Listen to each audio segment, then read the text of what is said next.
make sure it's recording properly. It is. All right, here we go. In 3, 2, 1.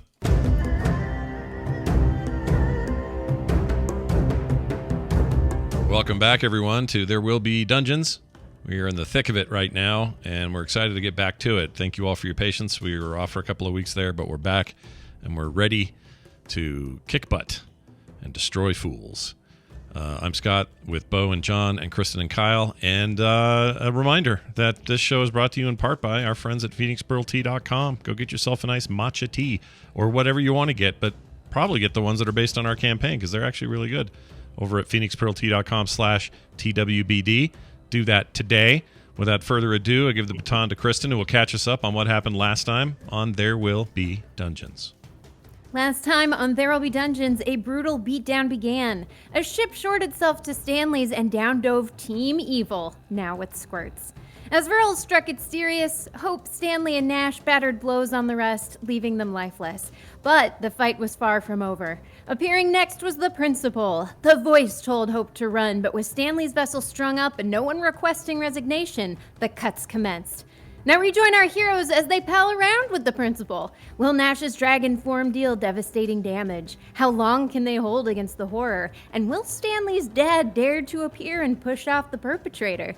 Stay tuned for the continuing conundrums and perilous pursuits of space.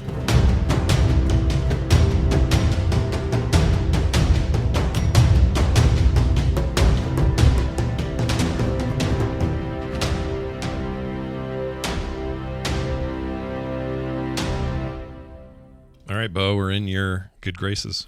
All right, we picked things right up where we left off last week. We are in space. The ship known as the Fate 6, an elven airship that can travel through space, is currently caught in a magical net by a second, more ship of the damned looking airship full of Hell Knights. It's ensnared in this magical bubble and is prevented from warping away.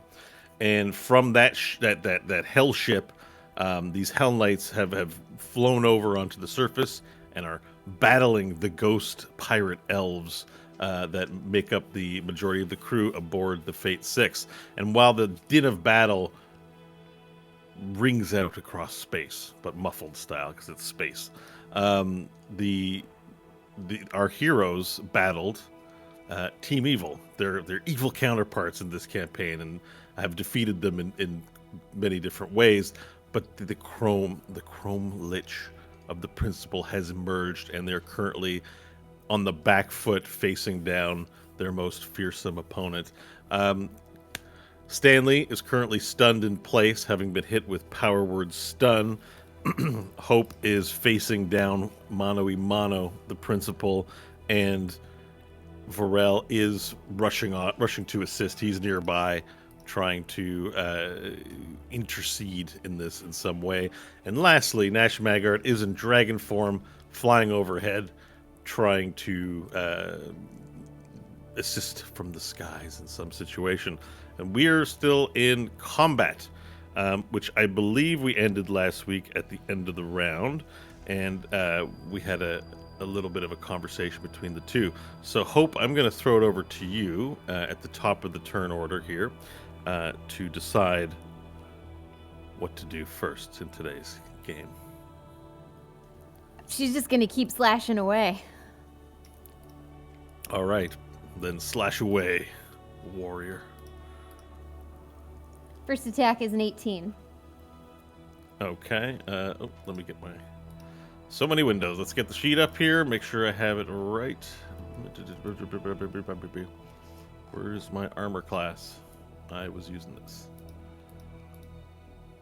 It's a 18, you said? Yeah. It's a hit. Cool. 8 piercing damage. Okay. Are there any other damages along with that? 14 cold damage. 8 piercing, 14 cold. Okay, so the and which weapon are you using? The +2 dagger. +2 dagger, perfect. Okay. 8.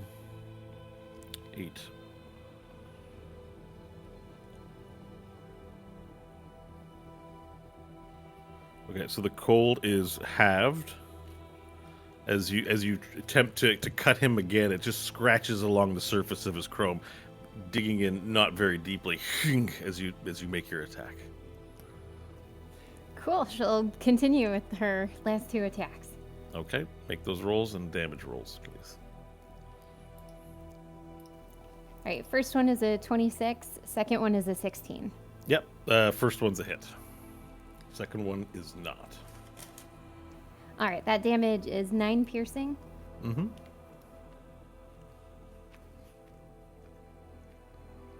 And then if we're having the cold damage, 6. Okay, perfect. Yeah, the cold damage is halved. The piercing, because it's from a non-magical or from a magical weapon, does not. Okay, perfect. Now we move to Stanley. Is there anything else you'd like to do? Say. Nope, not at all. All right. Then we move to Stanley, who has been hit with the spell Power Word Stun, stunning him for, I believe it is, forever, and you're making the. It is forever. You must make a Constitution saving throw at the end of your turns. Okay, so let's do a Constitution saving throw. It's a 10. Okay, you remain stunned. Vorel, you see Stanley in front of him, like, just standing in place, confused. Hope is slashing with her knife furiously. You were standing to the side of this altercation. I actually think by about this time, if I remember correctly, diplomacy would fly back to try and go into Stanley's hand, and not being able to take it would fall down next to his feet. Okay, so diplomacy falls to the floor, sadly. And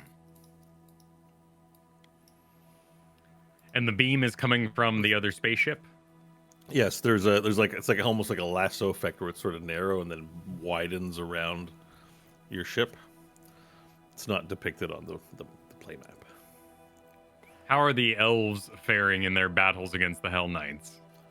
They're in the belly of the beast. It's difficult to say, but one thing's for certain: the elves seem to be holding their own, but the hordes of the Hell Knights are continuing to run across the 2 large chains shackling the 2 ships together, and their numbers seem endless.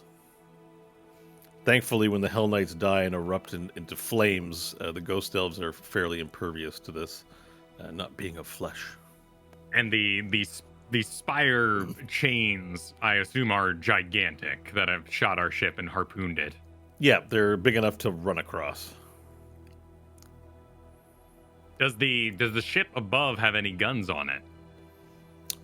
Not that. Well, actually, when you look at the enemy ship, you see that it does have cannons and the like holes along the side where there would be some kind of cannons looking,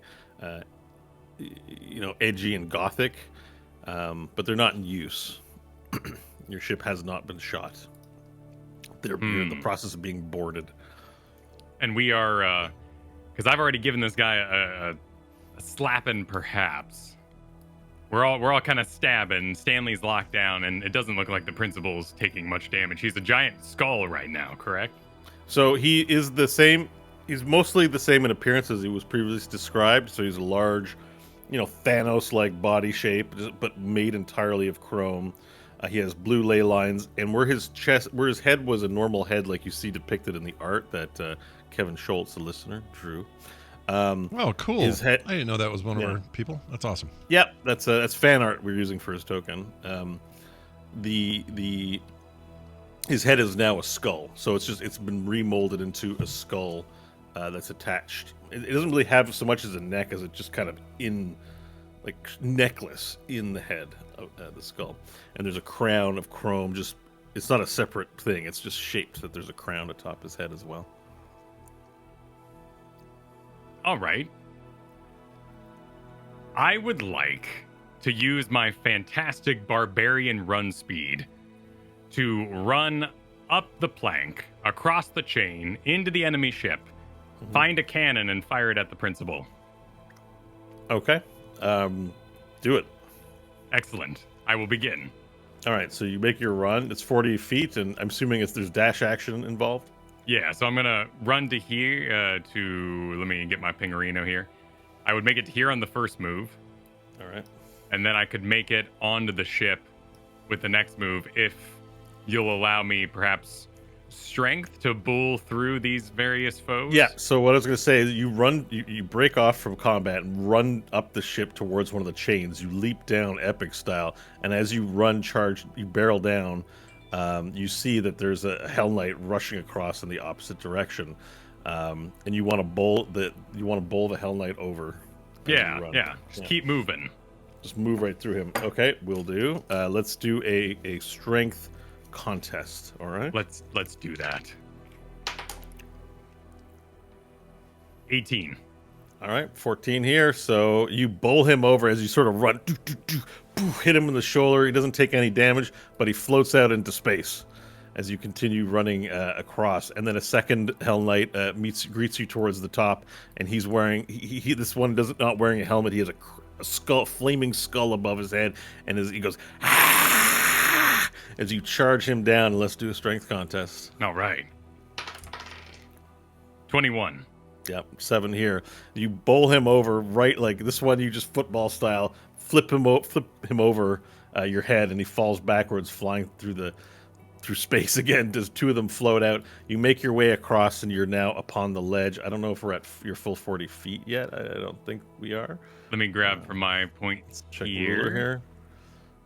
Like say 30, 10, 20. Yeah, so I could make it to this point. You're at here. 25 feet, so 15 more feet of movement. Excellent. So the cannons, are they on the top of the ship, or are they like down? They're below deck, so you'll Okay. have to hit a stairwell, which you can see. We'll call the stairwell here. This thing is a stairwell. Excellent. If it goes down that way, I'll do a leap over the railing to land on the stairs, and then turn. And next turn, I will continue my. Perfect. My And run you're in through the the ship. you're in the enemy ship, and inside the enemy ship there's hordes of Hell Knights awaiting to board. So now you're rushing past a massive army of enemies. Perfect. Okay. So Mysterious, I still have as maybe making death Yeah, saves. he's doing death saves. Hold on, I'll do it. Let's. I'm having a hard time reading my roll, but I think that's 2 fails, or no, it's 2 saves. 2 Hold on, fails. let me, It's 2 fails. pull him up here. I put check marks for saves, X's for fails. So I actually don't have him with any because he got brought back up again. So he did have failures. This is his first death save post going down a second time. yeah, okay. Yeah, he got knocked down, but then he got up again. Yeah. Because of Dr. Spider's last so long. 10, I believe, is a success, right? Mm-hmm. Okay, got it. that's one. Ain't nothing success. going to keep him down. Yeah. All right. Perfect. Dr. Spider, I think I have you. No, or is he dead? Hang on. Nope, I've got 2. Bloodskunk's dead. I've got 1 failure at the moment. That's what I thought. Yeah.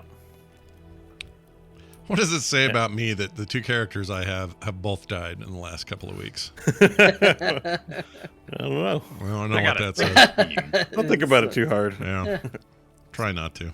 You got to save, Dr. Spider? Yep, 16. So I'm at 1 success, 1 failure. All right, perfect. Let me make sure. Just my check marks and X's aren't clearly sorted, so they kind of bleed into each other. Yeah, so Bloodskunk no longer squirts. Well, she's gone as well. Nash, Yes, sir. you're up. Okay, well, this is actually fortuitous because Kyle was going to be in my way for what I want to do, but now he isn't, so he won't be harmed. Awesome. I am going. Oh, these 2 people on top of me, I assume they're below me. They're actually Below fighting me? under me, right? Because I'm up above, right? Yeah, they're on. Okay. Just No, so that's we totally can see fine. the tokens. It's so we can see him. Okay, so I want to go right to the heart of the beast here, and using my current Black Dragon. form, I'm going to blow some frickin' acid breath all over him. And real quick here, each creature in the dragon's choice 120 feet. I was trying to understand this thing. Succeed in DC 6. That's an action though. Okay.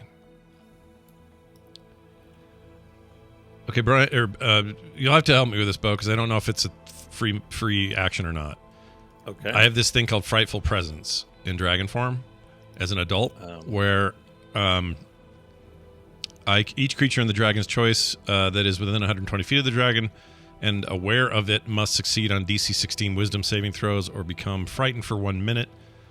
A creature can repeat the saving throw at the end of each turn, ending the effect on itself on a success roll. If a creature saving throws, blah, blah, blah, blah. So is that just something I'm doing, or do I have to roll for that? That's an action. You can pick that as your. I'm going to do it's like, think of it as a class feature, and not so much as a spell. Right? You're not casting Frightful Presence, but you are going to use your feature Frightful Presence and go and scare every one you choose. It's not. It says each creature within 120 feet. So you could attempt to do it to the Hell Knights as well, and other things. Yeah. So I'm just thinking that might give us an advantage. It's either that or I just try to do direct damage, and that never works for me. And he's a huge boss. So all right, I'm gonna try the Frightful Presence. 120 feet. I will want to include. There's no limit, it says here. So as many Hell Knights that are in that radius, I would like to affect with this. And that means you're going to have to do a lot of saving throws. Yeah. So let's when you measure out 120 feet, because it's probably going to be all of them. Okay. Let me see here. It might be everybody. Now, can you tell me, is it that can see you? It says 120 feet and aware of it, meaning they have to be aware of me. I assume they all are. All right. And that's so it. Everything depicted on the map is like the map isn't even big enough to cover the 120 feet. So it's everybody. To the west on the map is one from where you are to the west of the map is 120 feet. So it's pretty much everything on the battle. Everything within the range of what's happening here on these two ships in space will hear this frightful, crazy roar. But of course, it doesn't have.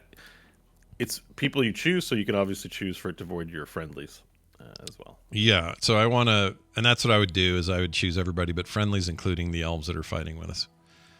Okay. So let me take a look here. Adult Black Dragon.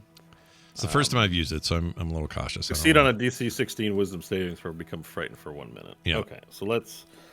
There are a lot of Hell Knights, so I'm not going to be rolling for each individual Hell Knight. But what I'll do is I'll make a pool of rolls, and we'll see what percentage of the Hell Knights, how deeply impactful on the Hell Knights this is. Awesome. Okay. And this is, it's a wisdom. Yeah, wisdom. You got to save on a 16 or better. On a 16 or better? Yeah. Okay. So I'm just calculating my dice here too. All right, so 40% of them succumb.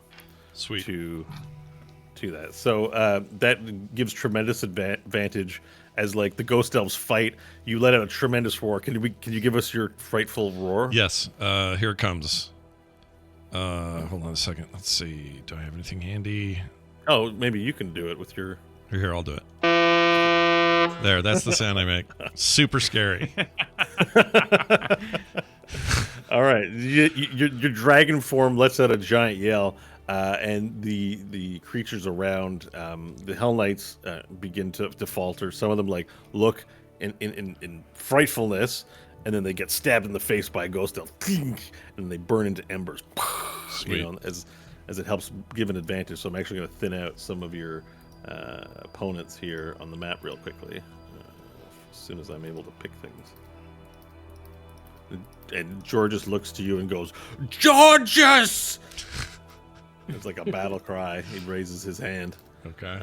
Thrilled that you're helping out, and that thins out the numbers. Varel, that's true of you as you sort of run through the ship, and you're about to be taken by, like football tackled by a bunch. They hear the roar and they pause for a moment, looking around to see the danger, which allows you the time to thread through more people as the roar echoes throughout the ship on your end as well. Awesome.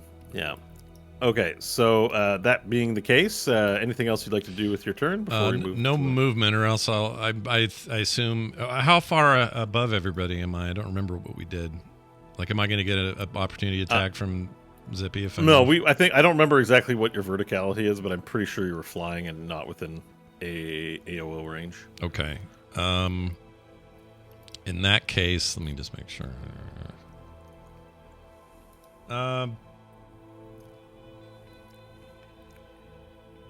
I will stay there. I'll stay there. Black Dragon is staying right. where he's at. Okay, perfect. So you're gonna stay there up in the ship, and now, Yep. now having taken some abuse, you know, the yelling and the slashing from Hope, the principal then takes his turn. One sec, just doing technical things as quickly as I possibly can in order not to lose the momentum of everything that we're.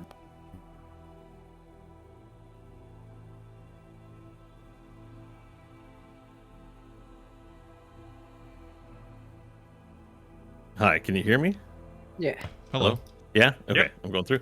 All right. So as you go to take, as you slash him with the knife, Hope, shing, shing, shing. He's just he takes the cuts.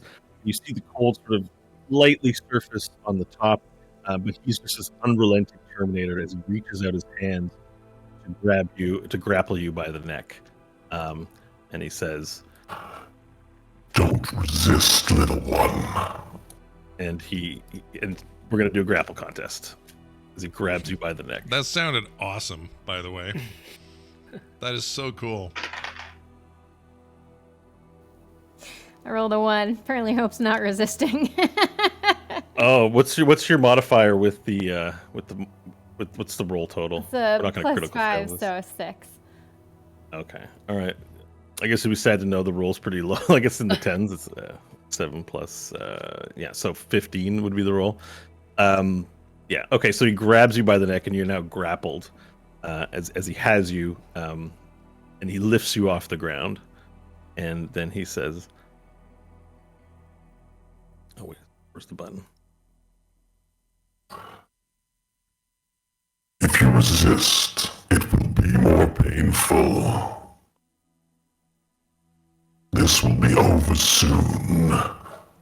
And with that, he takes his arm, and this chrome arm, and he grabs your chrome arm as he has you, in a chokehold, lifting you.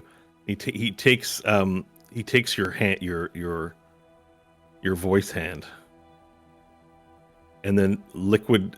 His hand turns to liquid chrome as it begins covering your hand, and then forming into this big sort of bulbous, bubbling chrome mass upon your hand. And then blue ley line light begins shining through. And that'll be his turn. That seems bad. All right. Seems really bad. Yeah. We now move back up to Hope. It is your turn. You are grappled, not just by the neck, but you also have now you are attached in some way by your cold hand. He didn't even bother to remove the knife. The knife is in there. And you have liquid chrome with blue ley line light enveloping your hand.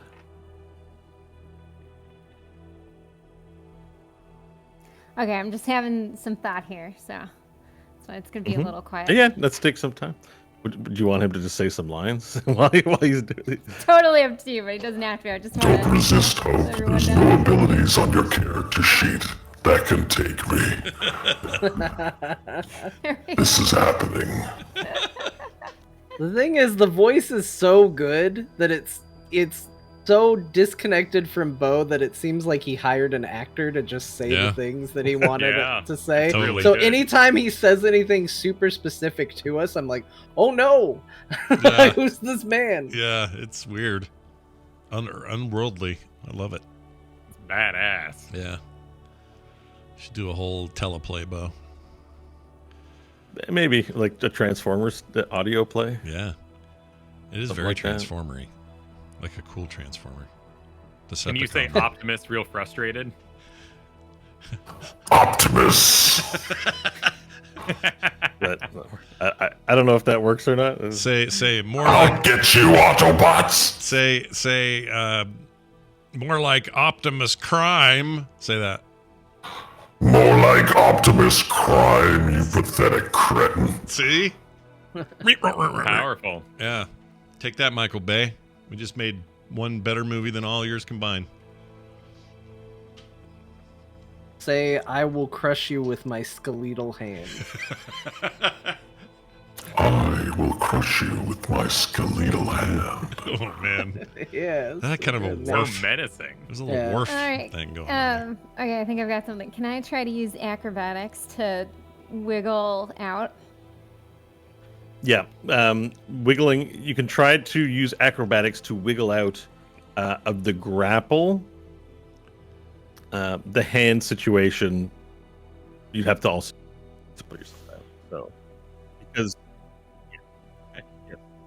the DC will be quite challenging for you. Okay. How skinny are elven arms? Pardon me. How skinny are elven arms? How skinny are elven arm? Well, they can be pretty thin. Depends how much muscles they have. Yeah, But so they're lithe. Yeah.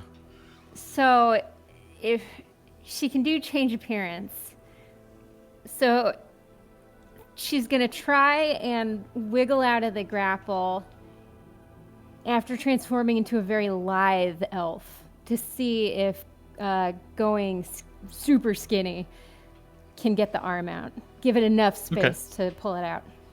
Okay. What to change shape? Does it require any action economy? I think it's a free action, but let me check the necklace. Okay. Can help look too.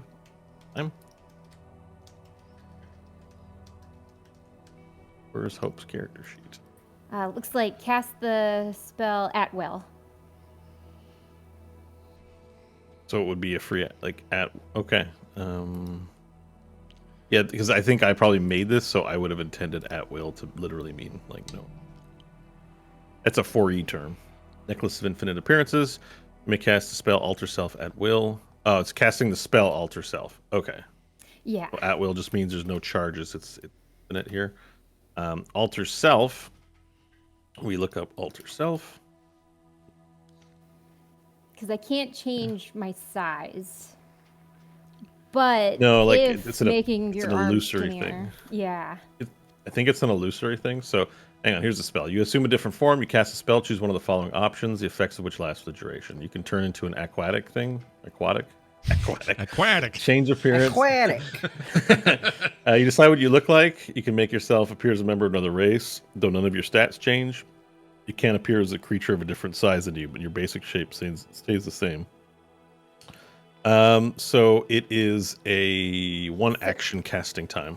Yeah, and you can change height, weight, and stuff just as long as the general size stays the same. Like you can't. Yeah, like none of your half. stats or rules are affected, I guess. Yeah. In any way, unless you go with natural weapons, which is another way to alter yourself. You can give yourself Varel style weapons of some kind: spines, horns, fangs, claws. Ooh. But the action economy is an action to this. So unless you have action surge available to do I both, do. yeah.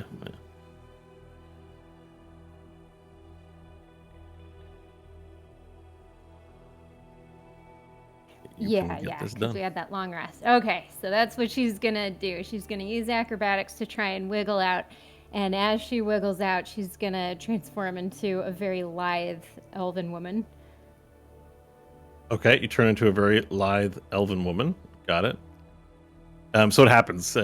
Is there a look to the? Is it just a Elhandari elf? Is it an Elsa looking elf? Is it Tyrande?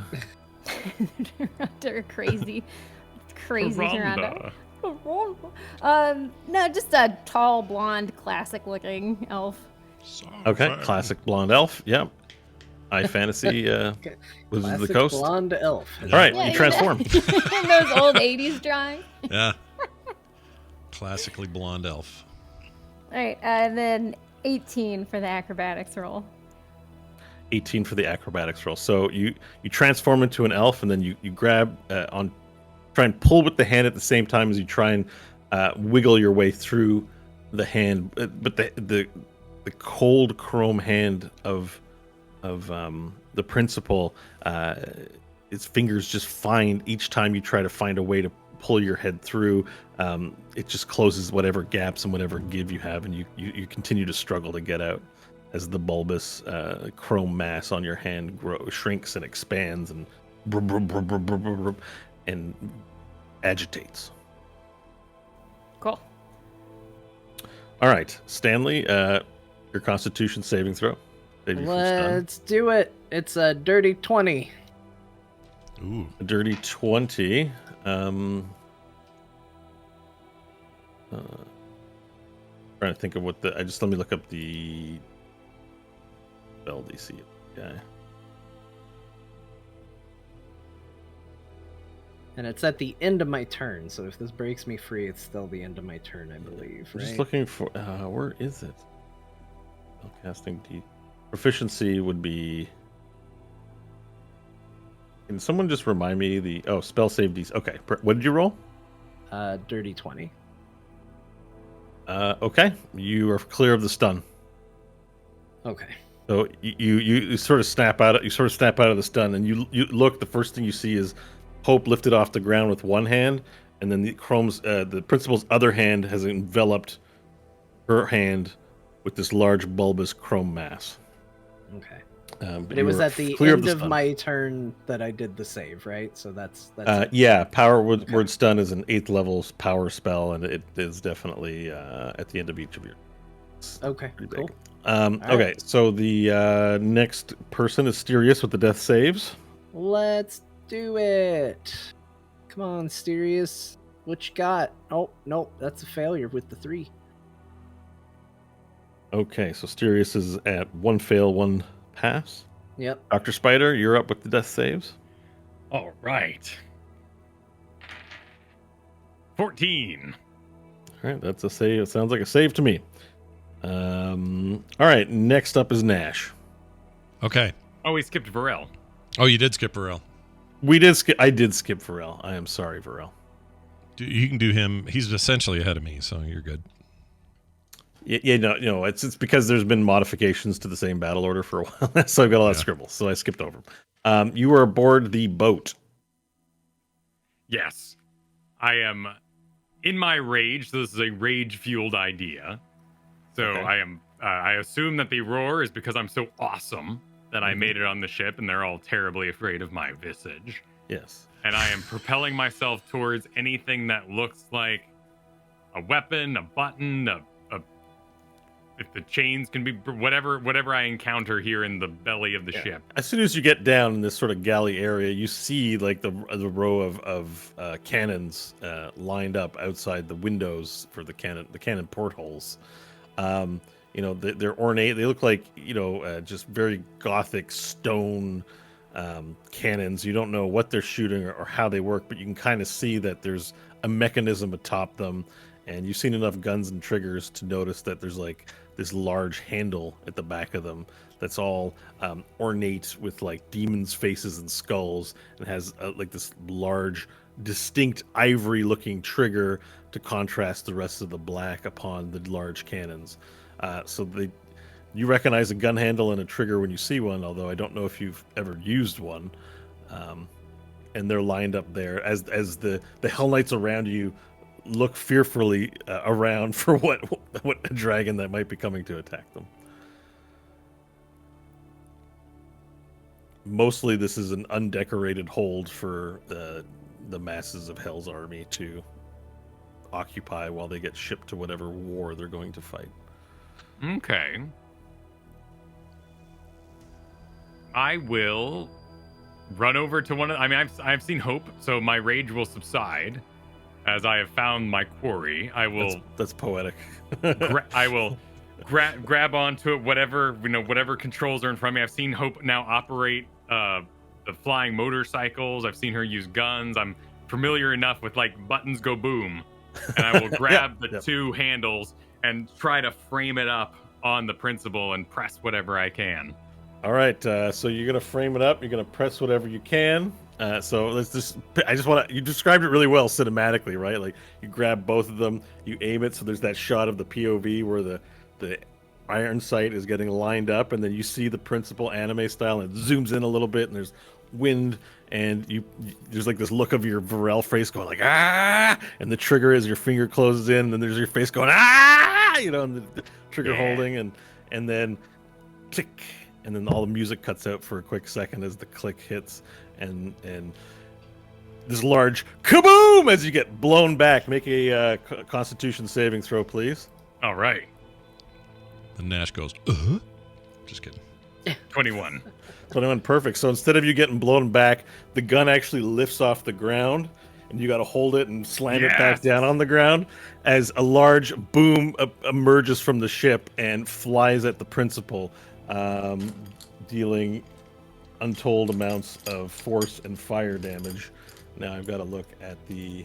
oh, you got to roll that. Okay, so roll 6d6 for me, please. 3d6 of it's fire, 3d6 of it is slashing or bludgeon. It's a cannon. Bludgeon, please. All right, 19 damage. And it'll be 10 of the first. Yeah. And 9 of the second. So I think the second one was bludgeoning. I forget what the first one was. Okay, so the bludgeoning is halved. And the fire is sorry, 1 second. Looking up. Yeah, the fire just seems to roll off him. So as this thing hits, it makes a big kaboom off of his back. There's this large explosion. Smoke clears quickly, and you see the unmoved, unchanged form of the principal. But he looks back towards you, and with one eye out of the corner of his eye, and as he does that, he says, 1 second, sorry, it's not quick to switch back and forth between both. He says, What manner of insolence is this? And I say back, the greatest of the time Varels, and I fire again for I get 2 attacks. all right, cool. You fire again. Roll your 66. I guess we should be doing attack roll. Roll your attack roll, please. Add your it's a dex. Since it's aiming its dex and... Oh, natty 20. Nice. Oh, see, there you go. You get double dice. All right, then roll 12d6, please. 66 bludgeoning, 66 fire. All right. That's because he said a cool line before he fired. Yep. 36. That would be...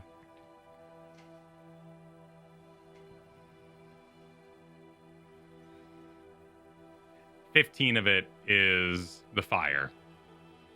So 36 total. 15 to the fire and... Like 21 bludgeoning? Yep.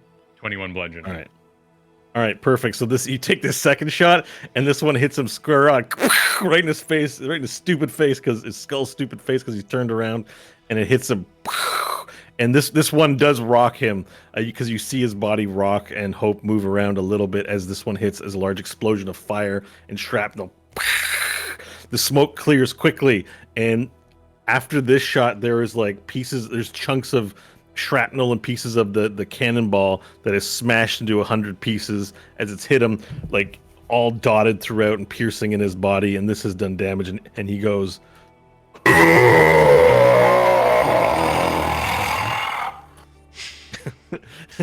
Wow. and as it hits him, he sort of drops to one knee a bit, but still holding on to Hope.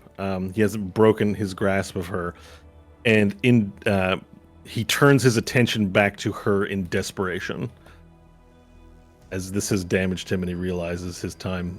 You can kind of tell his time to conduct whatever he's here to conduct is limited. Is that everything for you, Varel? Yeah, that's enough All for right. me. Is that all? Yep.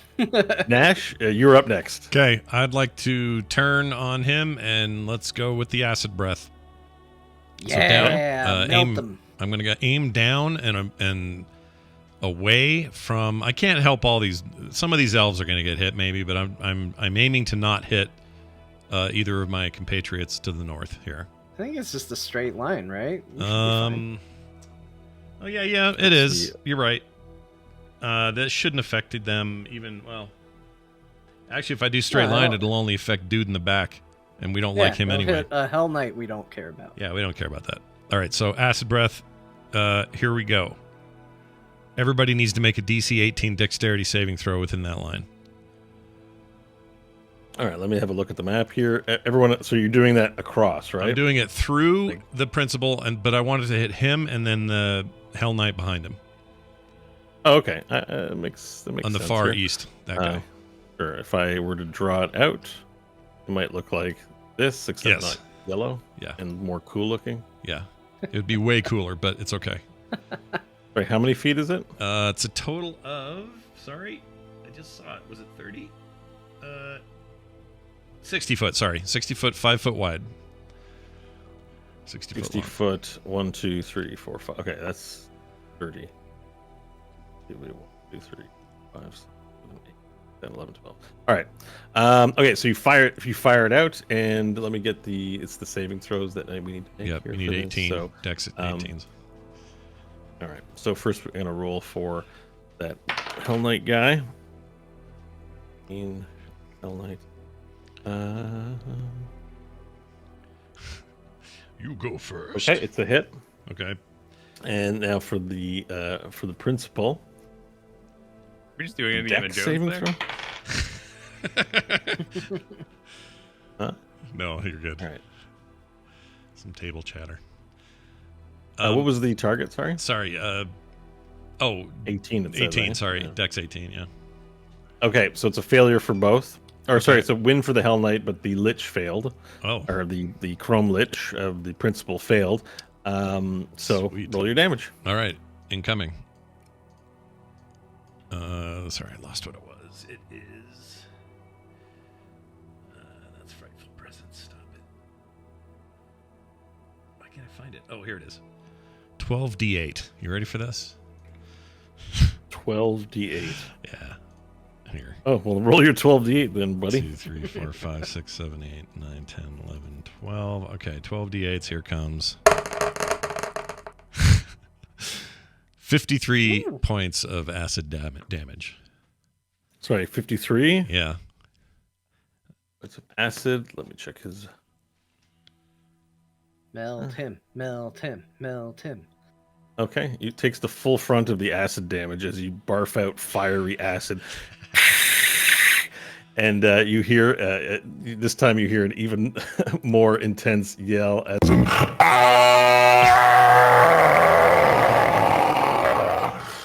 All right, and then as the acid hits him, and then it looks like it's melting pieces of his chrome away as little droplets, silver droplets form out, and his skull becomes ragged and haggard and sunken in.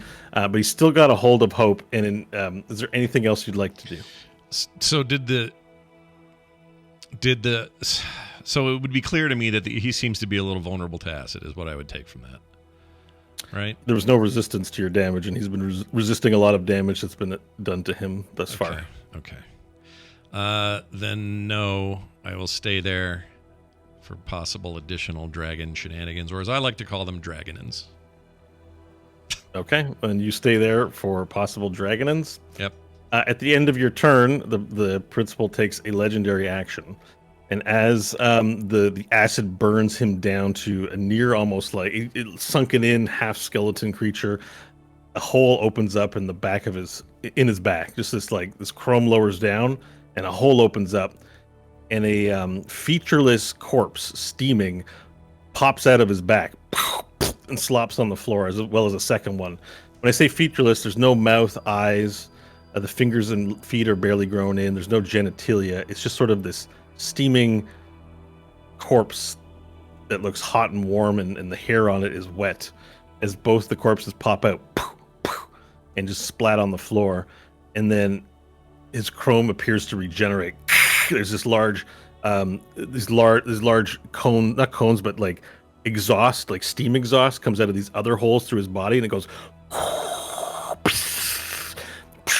and it seems to regenerate his chrome figure as these two corpses get ejected out of his back. And then he turns to Hope for his turn with renewed vigor, and he says to you, We are out of time for this. No more games. and on your arm, it moves like it's attached to your voice arm. The chrome molds down into the shape of your hand, and his hand like clasped, and it's sealed tightly, and it starts to agitate quickly, and he goes, Vectum varum bidosh. Oresh. And your hands, Also, other words. Additionally, I'd like to say. and your hands begin to like shake, like both your hands together. It's at you. You're like, and he's holding. He drops the grapple from your neck, and he grasps onto his own arm, and he's like, you know, another principal. Yeah, he goes. And there's an explosion that happens inside the hand. So we need to go to the rules for your hand and look at what happens when the hand becomes removed. Just love that voice, man. That's so. It's real good. I feel like I'm flying down Neo's throat. Yeah, that's very good. Yeah. That's a good way of putting it. All right, hand of the voice. Where does it say here? Sure, it says something that happens. Oh, that Neo thing is so specific, Kyle. I didn't think about it until you said it. Now I can totally hear it. My brain was already there because, you know, ejecting a bunch of naked people got me in that space. Yeah. Why don't my eyes work? Okay, it just says if your hand is removed, you die. Yeah. So the hand becomes removed, and you begin to you drop to the floor. Like, so immediately, what everyone sees is that there's this large like explosion that's seemingly contained within the chrome. So it goes, but inside makes no noise. But your hand gets lopped off there, and then you slide out, and then you slowly begin to go, and you drop to 0 hit points and hit the ground. Damn. As you fall down. And then from the principal's hand, there's now this sort of opening where he has blood dripping out, and his hand looks like it just swallows it and remolds back into his hand. You've dropped to 0 hit points. You're not down and out. You can still do death saves and all that. You drop straight to 0. Do not pass go. Do not collect $200. The principal stands up and faces you, Nash. And so as you're flying around in dragon form, waiting for your dragon shenanigans to start, he looks to you. He stands up, looks to you, and he says, My son, it's time to return home. Ugh. Nash will not know what to make of that. He says that to you. I have allowed this game of yours to be played for long enough. By now, you must have found yourself.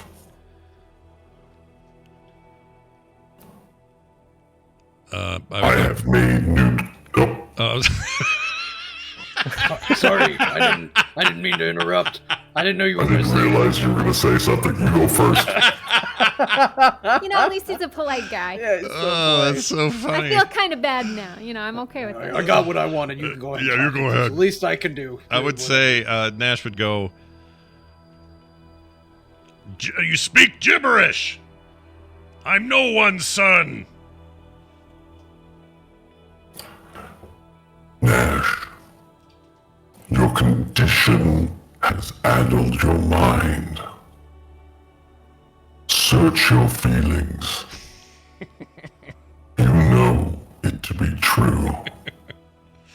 I am your father, Nash. I'd go, no! You killed him! And it's just mixing it up. And it went from not having a father to killed him. And we even have a hand missing. It's Hope, and she's in saving throw town, but she has no hand. Remember, Nash, all those years ago, I found you in the desert, broken, lost. And I set you upon the silver road, and you paid for the sins of man. And like the flesh god before me, I brought you back for you to spread the word of the steel god. But my methods were lacking, and it left your mind the mess that it is. But the time for the new world of steel is nigh, and I will be God, and you are the Son of God, Jesus Chrome. Take your place with me on Earth, the center of the future of creation. He reaches out a hand, and in anime style, like there's space and fighting in slow motion background, and there's wind blowing, just flecks of space dust around. And he reaches out his silver hand to you, the same one that stole the hand from Hope. In this way, he reaches out his hand and he says, "Come, my son, take your place at my side."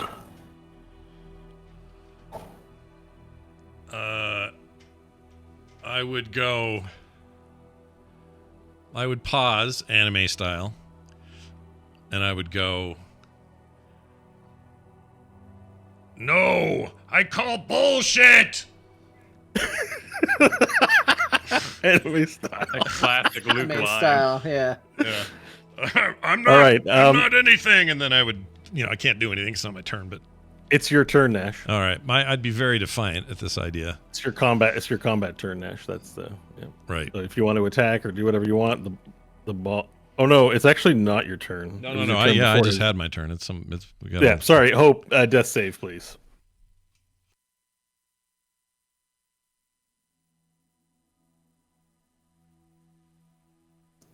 First one's a 16. All All right, right. you got to save. All right, Stanley, yeah. you're up.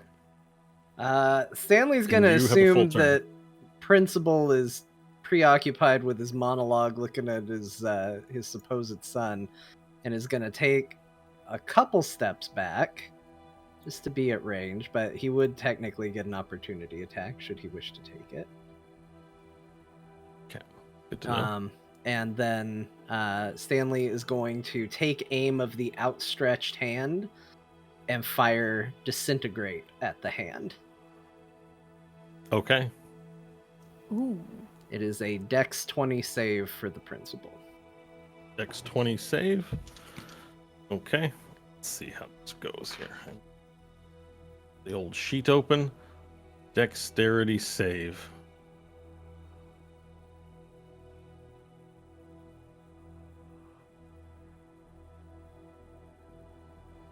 Okay. All right, it's a hit. It's a save is a fail, I should say. Okay, the Principal takes 74 points of force damage to the arm. A thin green ray springs from your pointing finger to a target that you can see within range. The target can be a creature, an object, or a creation of magical force, such as a wall created with Wall of Force. The creature targeted must make the spell. The target is disintegrated if the damage leaves it with 0 hit points. A disintegrated creature and everything it is wearing, carrying, except magic items are reduced to a pile of fine gray dust. The spell I'm just going to read this just in case it matters with the Principal. The spell automatically disintegrates a large or smaller non-magical object of a creation of magical force. If the target is a huge or larger object or creation of force, the spell disintegrates a 10-foot cube portion of it. I don't know if that has any impact on his chrome body. It's So that's why interesting I'm because the way I'm including it. picturing, the way I'm thinking about describing what's happening is going to be that you hit with it, so it's 74 force damage. Yeah. Yeah, force damage. Let me just check resistances real quick. I think it's going to be fine though. Yeah, so it takes the full 74. You fire the beam through his chrome hand, and the chrome hand disintegrates immediately into like a fine particulate of chrome in the air, just like. It's not that it just poofs. It's like you drill in like a laser cutter, like just as it's instantaneous, and then the laser slows down as it goes, and then it passes through his hand and hits through his shoulder. And his shoulder, pieces of his shoulder just kind of float up into the air. And he's taken by surprise. He goes, What? No. Whoa. That sounded so cool. Auto tune or something. As it goes through, and his shock is there. And out of his hand, a corpse it molds up a bit, and this featureless corpse kind of pops out. And through his shoulder, also a featureless sort of a tiefling corpse pops out.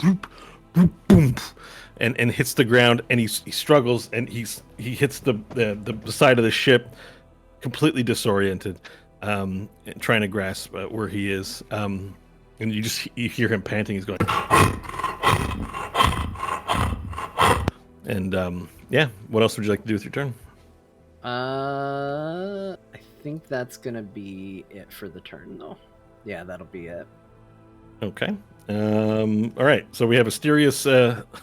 We have Varel. Varel is up next. No, Asterius does have a death save, or is it Varel first? No, it's supposed to be Varel next. Yeah. Okay. I skipped him last round. You're watching all this aim down sights after you shot him. Hope went down. There's a little explosion in the hand, and Stanley lasered him in the face. Did he hear this news about Lord Vader and me, or what? Yes, he did. Okay. Yeah, you could hear that. It was a very tense, dramatic moment where the entire universe was centered on this interaction. You also saw Nash spew fire on him, and the acid was quite effective. Okay. Did Nash is still in the air though, right above? Yeah. Yes. Still hovering there. Okay. Cool. Well, if Stanley's blasting, I'm gonna blast again. Okay. Fire your blasts. All right. Firing blast. We came out blasted. The luck may have run out on the ranged barbarian. A 10. Okay. Roll with advantage. He's staggered. Give yourself an advantage die. All right. Let's do it again. I should have done that initially. No. That's a 5. That's not a sympathy advantage die. That's he's staggered. Let's go with that 10. All right, 10. So you fire, and if shoots past his head, the cannonball, pew, hits space, just flies out into space, doesn't explode, just disappears into the blackness. All right, let's do it again. Let's do it again. Yeah. Ooh, here we go. 21. All right. Perfect. It's a hit. Roll 3d6 bludgeoning, 3d6 fire.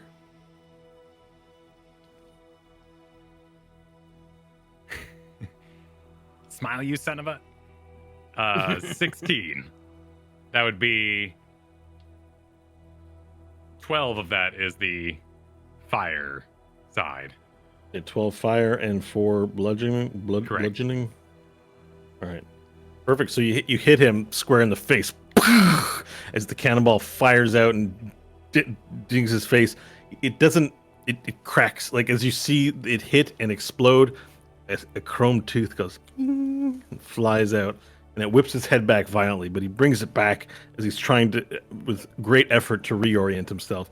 As it hits him in the face, he goes, and it hits him there. And he's even more on the back foot now. And he drops to a knee. Awesome. Is that your turn? Do I have anything else going on around me in the ship? You feel shadows on your back. You're concentrated on shooting. But you see shadows form around your periphery.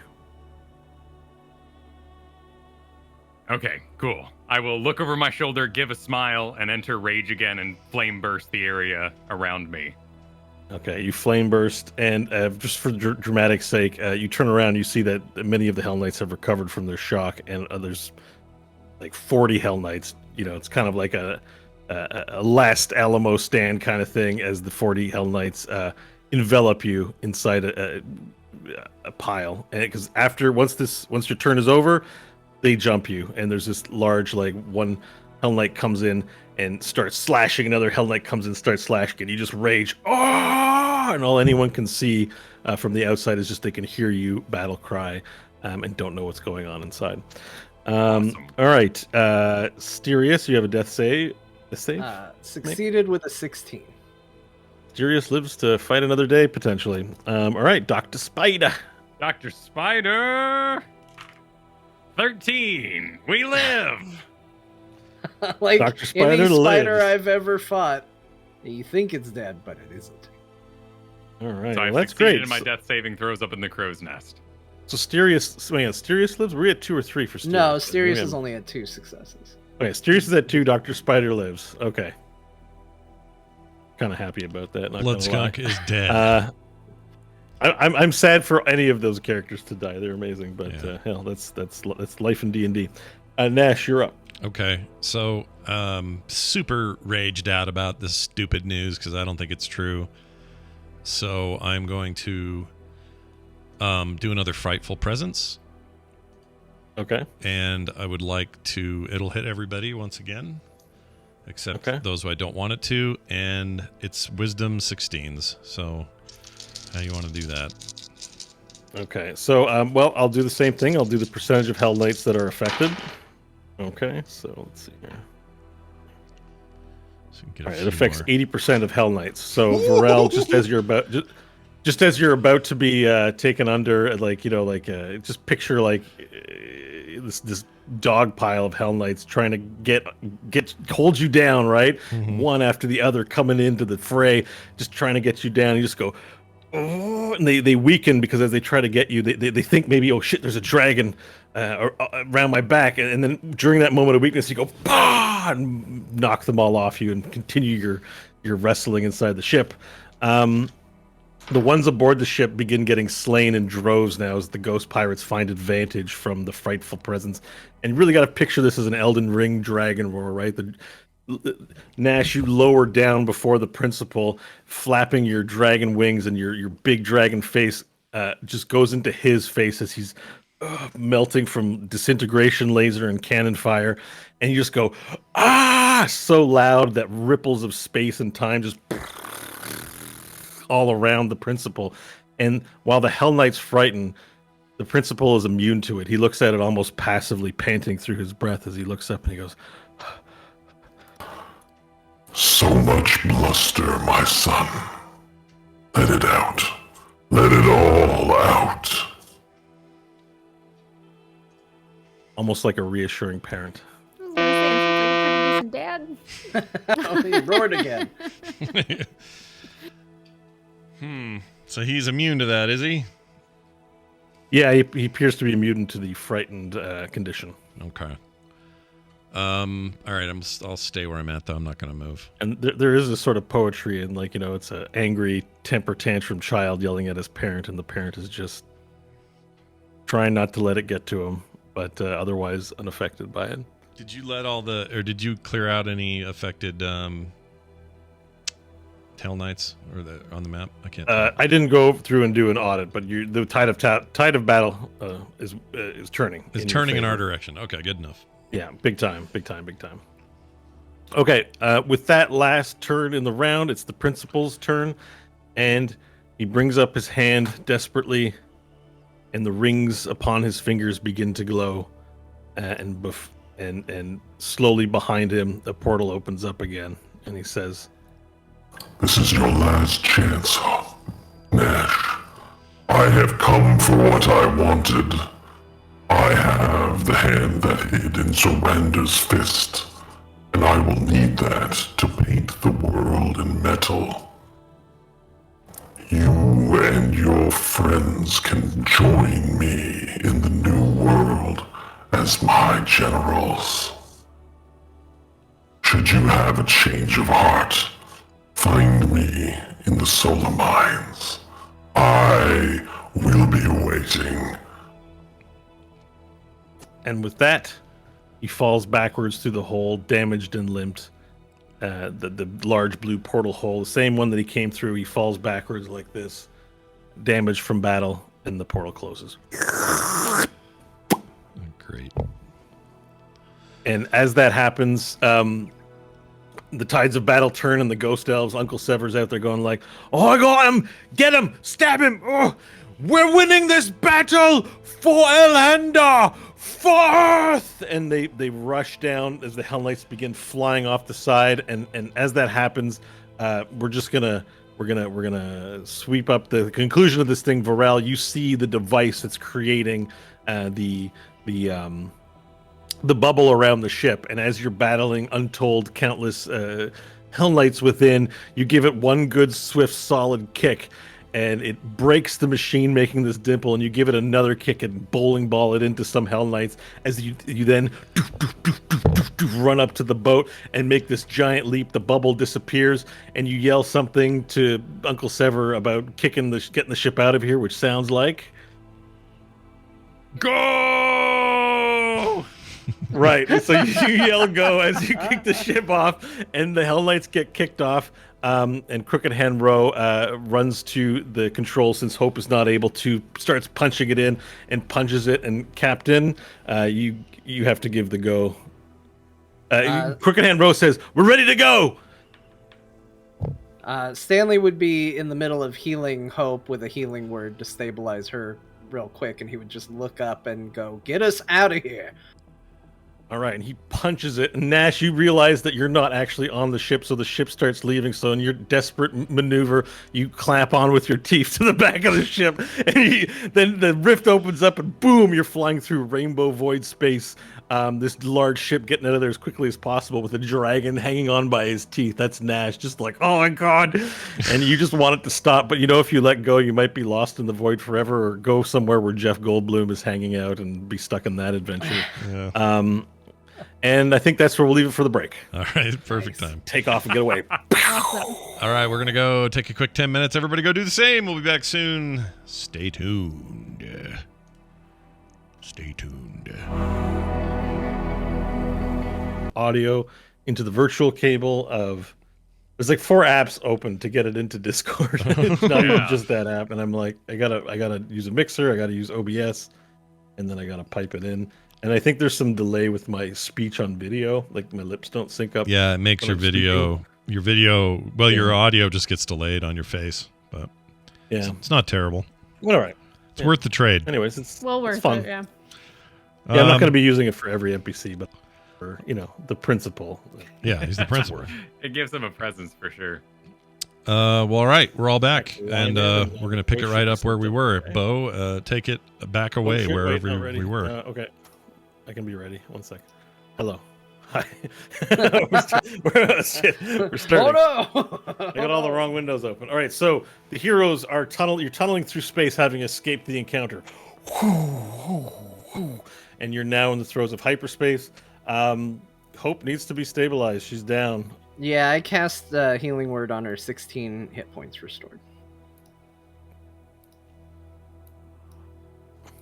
Okay, so Hope, your eyes open, and you're still amongst the living of this world as you see the rainbow space flying past overhead as you lie down staring up at the stars. She'll take a deep breath. She knows the arm's gone now. Oh, that's great though. And then she'll sit up and she'll look to Stanley and ask what happened. Well, after the principal took your arm, we fought. It looked like he took a decent bit of damage, but ultimately he portaled away, as he tends to do. Varel got back on the ship, right? Yeah. Yeah. Okay. Yeah, he's the one that yelled go. He jumped and went go. I remember the go, but then I still see him over there on the map, and I was just like, well, wait a minute.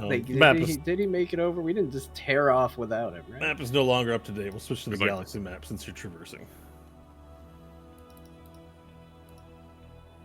Oh, whoops. Is Nash being still pulled by his teeth, or am I in the boat? No, you're still being pulled, yes, by the teeth. Okay. You're in void space right now. You're a little worried. I guess maybe you could try and clamber your way on. I won't make you stay there the whole travel. Well, if I'm not, unless I have to roll to keep a grip, I'll stay that way. I have a lot to think about. It is a rough ride. Like there's a lot of force. You're gonna have to make an athletics check to pull yourself off or risk falling forever. All right, let's do it and try it.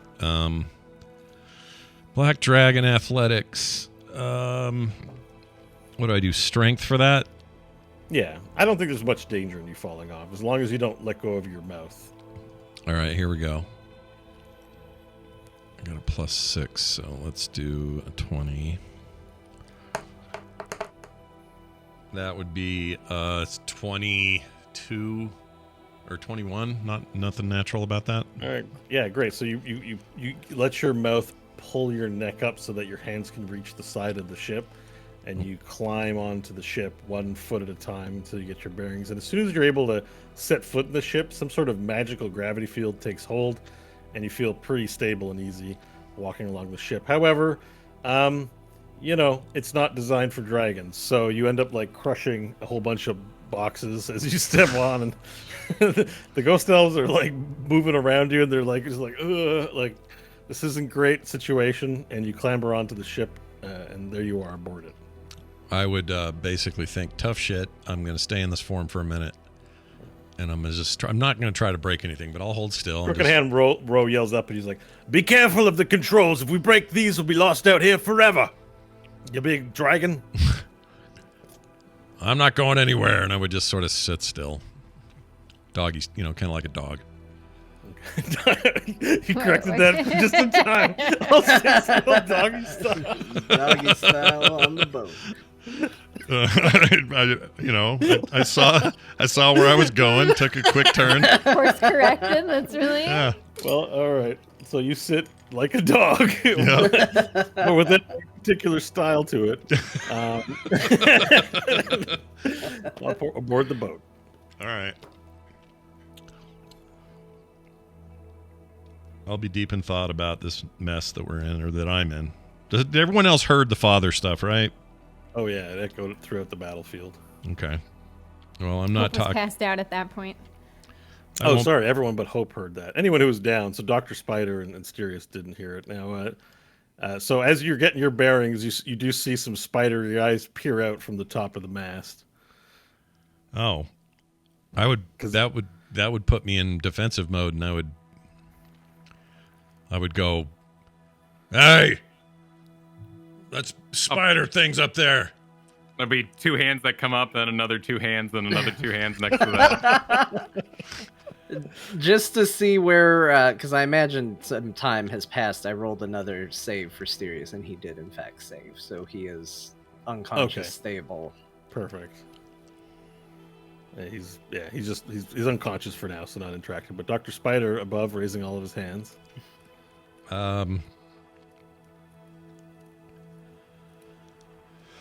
I'd go, security, secure that freaking bug. And I'd point at it with my dragon hand. Right, so Gorgeous Georges he has this big sort of scimitar looking sword, and he floats up and he points the sword at Dr. Spider right under his nose. Or I guess he doesn't have a nose, but his spidery nose area. Gorgeous Georges! Good evening. Might I be of service to those in pain? Great way to ingratiate yourself. I love that it's a Uncle, question. does this ship have a brig of any kind? Right, it does. Down below. It's a magical place. It's in the wood. There's a door for it. I can put them in there. Yeah, let's get the two of... He'll look down and see Sirius looking, breathing, but laying there. See 2 charred remains. Let's get the spider and this cow-looking fellow contained. Right. Fetch the rope. Crew hands, let's go. You spider up there. Make your way down here where we can see you. Oh, there's no need for that. I am quite subdued. Right. Descend. If I may, was it George's? Georges, says Gorgeous Georges. I'm going to climb down now. Georges. And I decouple myself from my big baby minigun. Mm-hmm. Sort of leave it up in the crow's nest. Until next time, dearie, and walk over the edge. All right, you've got a doctor's coat on, right? Yep. Yeah. Okay. Just want to picture it accurately. Are there sleeves for every arm? For every arm that you have in that doctor's coat? Yes. Okay. Well, no, there's the two big primary arms, and the other two kind of mostly do like kind of dangly stuff in front. Oh, so okay. There's only 2 arms in the coat, but there's other arms under the coat. Got it. But then I have the large reflective, pre-war kind of the dish apparatus on my head. Yeah. Okay. All right. So you make your way down the mast, and Gorgeous Georges has the sword pointed, floating down alongside you to make sure you don't do anything bad. And then you make it down to the bottom where Uncle Sever and Stanley greet you. And Sever goes, "All right, we've got to rope you up. Put your arms by your side." Oh, very, very well indeed. All right, and then other ghost pirates approach and wrap you. Just like do the whole standard circle wrap of where your arms are tied to your side, and they do the same. It takes like 4 ghost elves to lift up Sirius to put the rope underneath, and they wrap ropes on them, and they start dragging Sirius below decks. And at sword point, you feel a sword point, Dr. Spider, and Gorgeous Georges goes, "Gorgeous, gorgeous." Could I make a quick medicine check on Hope? Because she was our main target, right? Mm-hmm. Yeah. I'd like to view how she's doing on the ground. Okay. So for an assessment, do a medicine check. 23. So in your expert doctorly opinion, she has just survived amputation and a near-death experience, most likely. However, she seems to have recovered, a sign of great resilience. There's also something different. Your demonic arachnoidica and academically doctorly perspective notes that there is something of a demeanor change with her. Something about her aura is different. Having spent time with her, you understood her aura to be evil and duplicitous and torturous, and you can read her mood as somewhat shifted towards kind of a more gross, nice area.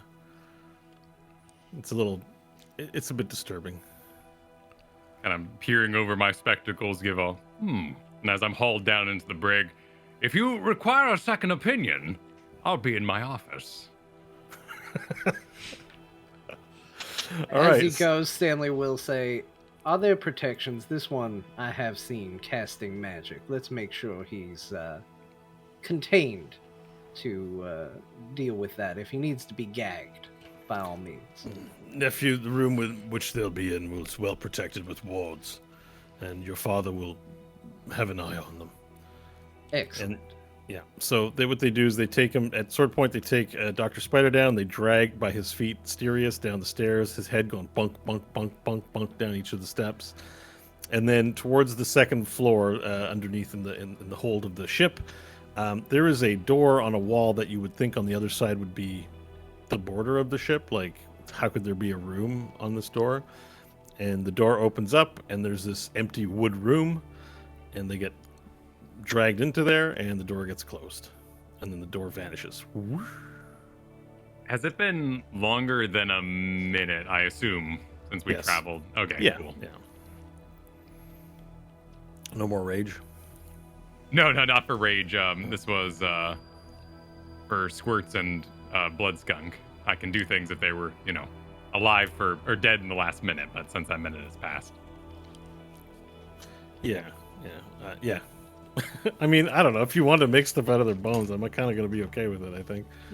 Just because they're important characters, The Blood Skunk mace might be... The legend of Blood Skunk will live on in the form of Varel's mace or something like that. Okay, cool. So then no, this is not for Varel. This is Dr. Spider. I would like to make a lie to my captor. Okay. If to I Stanley? may. Or which captor? Whoever put me in here. Like there's Ghost Pirates. There's Gorgeous Georges. Might be good he might be a good target in your assessment. Okay, Stanley and Uncle Sever. Yeah. I'll go for Georges. Yeah. Is there a brig door for me? Well, it magically closes, but you can let's say after some time of figuring out how to knock in the right place, you do figure out how to get Gorgeous George's attention through the wall. Gorgeous? Gorgeous Georges, if I may. My companions above, they'll be lonely in their moments, and I do believe they should also be apprehended and placed in here with me for safekeeping. All right, make your persuasion or your lie roll or deception roll. 9? Okay. that works. You hear just like, Georges, and then you hear footsteps walk away. Now, Stanley, as you've made your way back up to the top to decide even how to react to things, Gorgeous Georges floats up to the top and he says to you, Georges! And he points to the body of Squirts and Bloodskunk and Georges! What about them? Should we throw them off the side like we did with Nash's body? Uncle Sever steps in and he says, I think he's saying they should be put in the brig along with our prisoners. No. I think that would be a bad idea. Georges! Look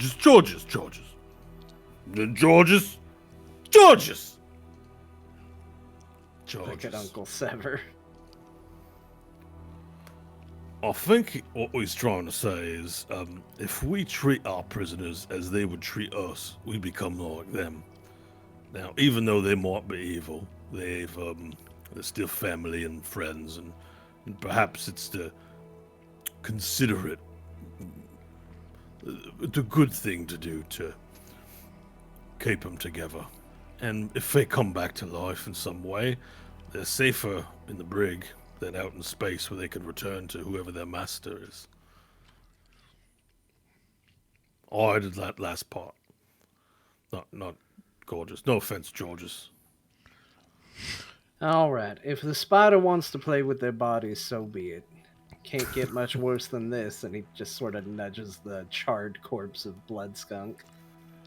All right. So Georges collects them, goes down the stairs a normal way because he's got real physical items now upon his person.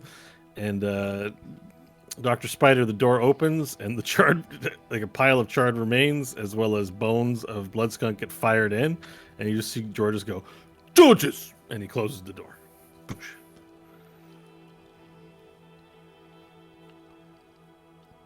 Oh, you're muted. Muted. Oh, I'm sure it was awesome too. Excuse me. It was.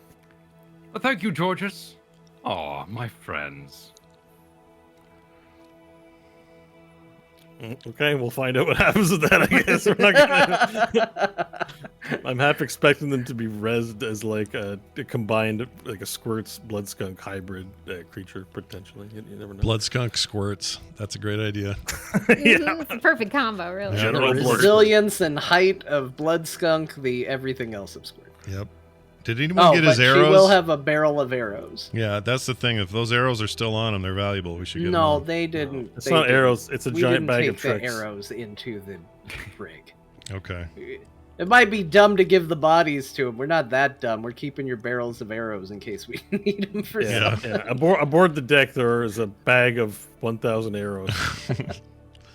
Yeah, easily that many.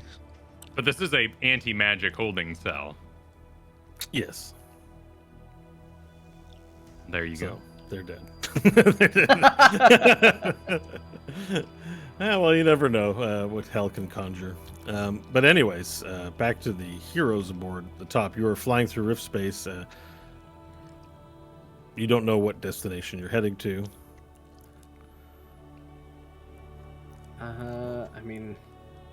I guess that's a good question. Who was it? It was Crooked Hand that plugged it in? Yeah, Crooked Hand plugged in the coordinates.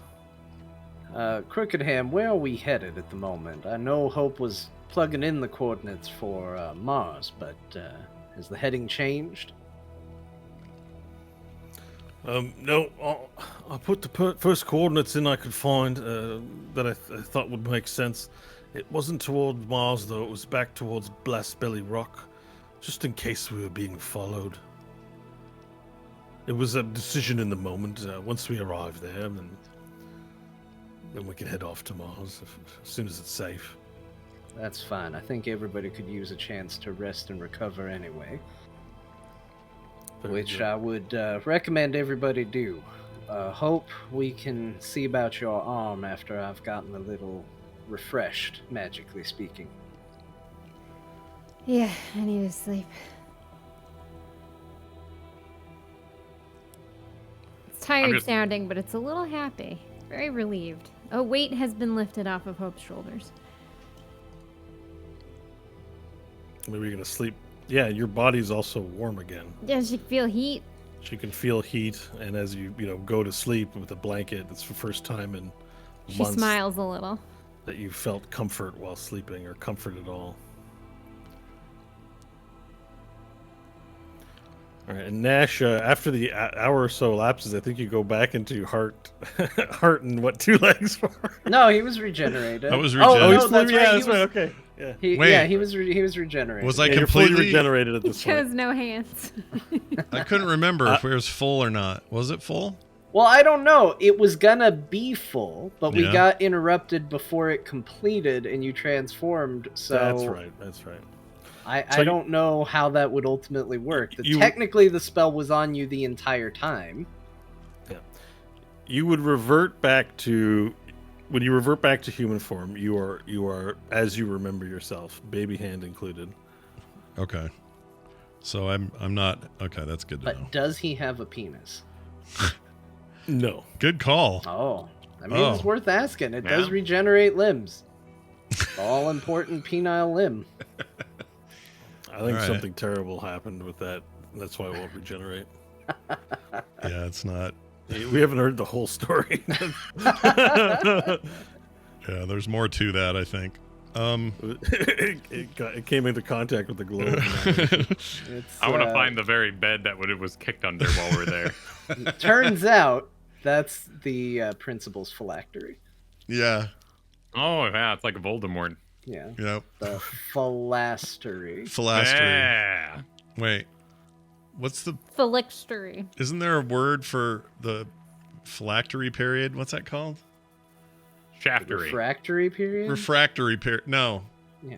Well, whatever it is, it's a glowing, awesome magic item you're all gonna want when we get there. Okay, good. He's like, I don't know how to describe it, but it's awesome. I mean, I think you can cast the wish spell with it, right? It's like Rasputin's.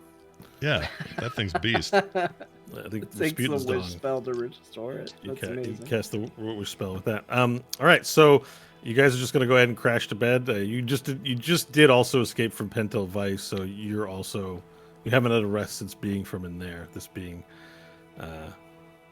just happening directly after you left the clouds. Oh no, maybe you did. You rested before you left, I think, right? Yeah, Yeah. I think we did. Yeah. Yeah. All right. Then never mind what I just said. Yes. So are we all taking rest at this point? Yeah. Since Nash and I are sharing a room, it's like hanging out with, it's a sleepover kind of style. Like every few seconds that Nash starts to fall asleep, Rel again goes, I was so great, Nash. I was on the ship, just in total darkness, and all the lights are out, the sand shifting around in my tub. I jumped off the ship as it exploded, Nash.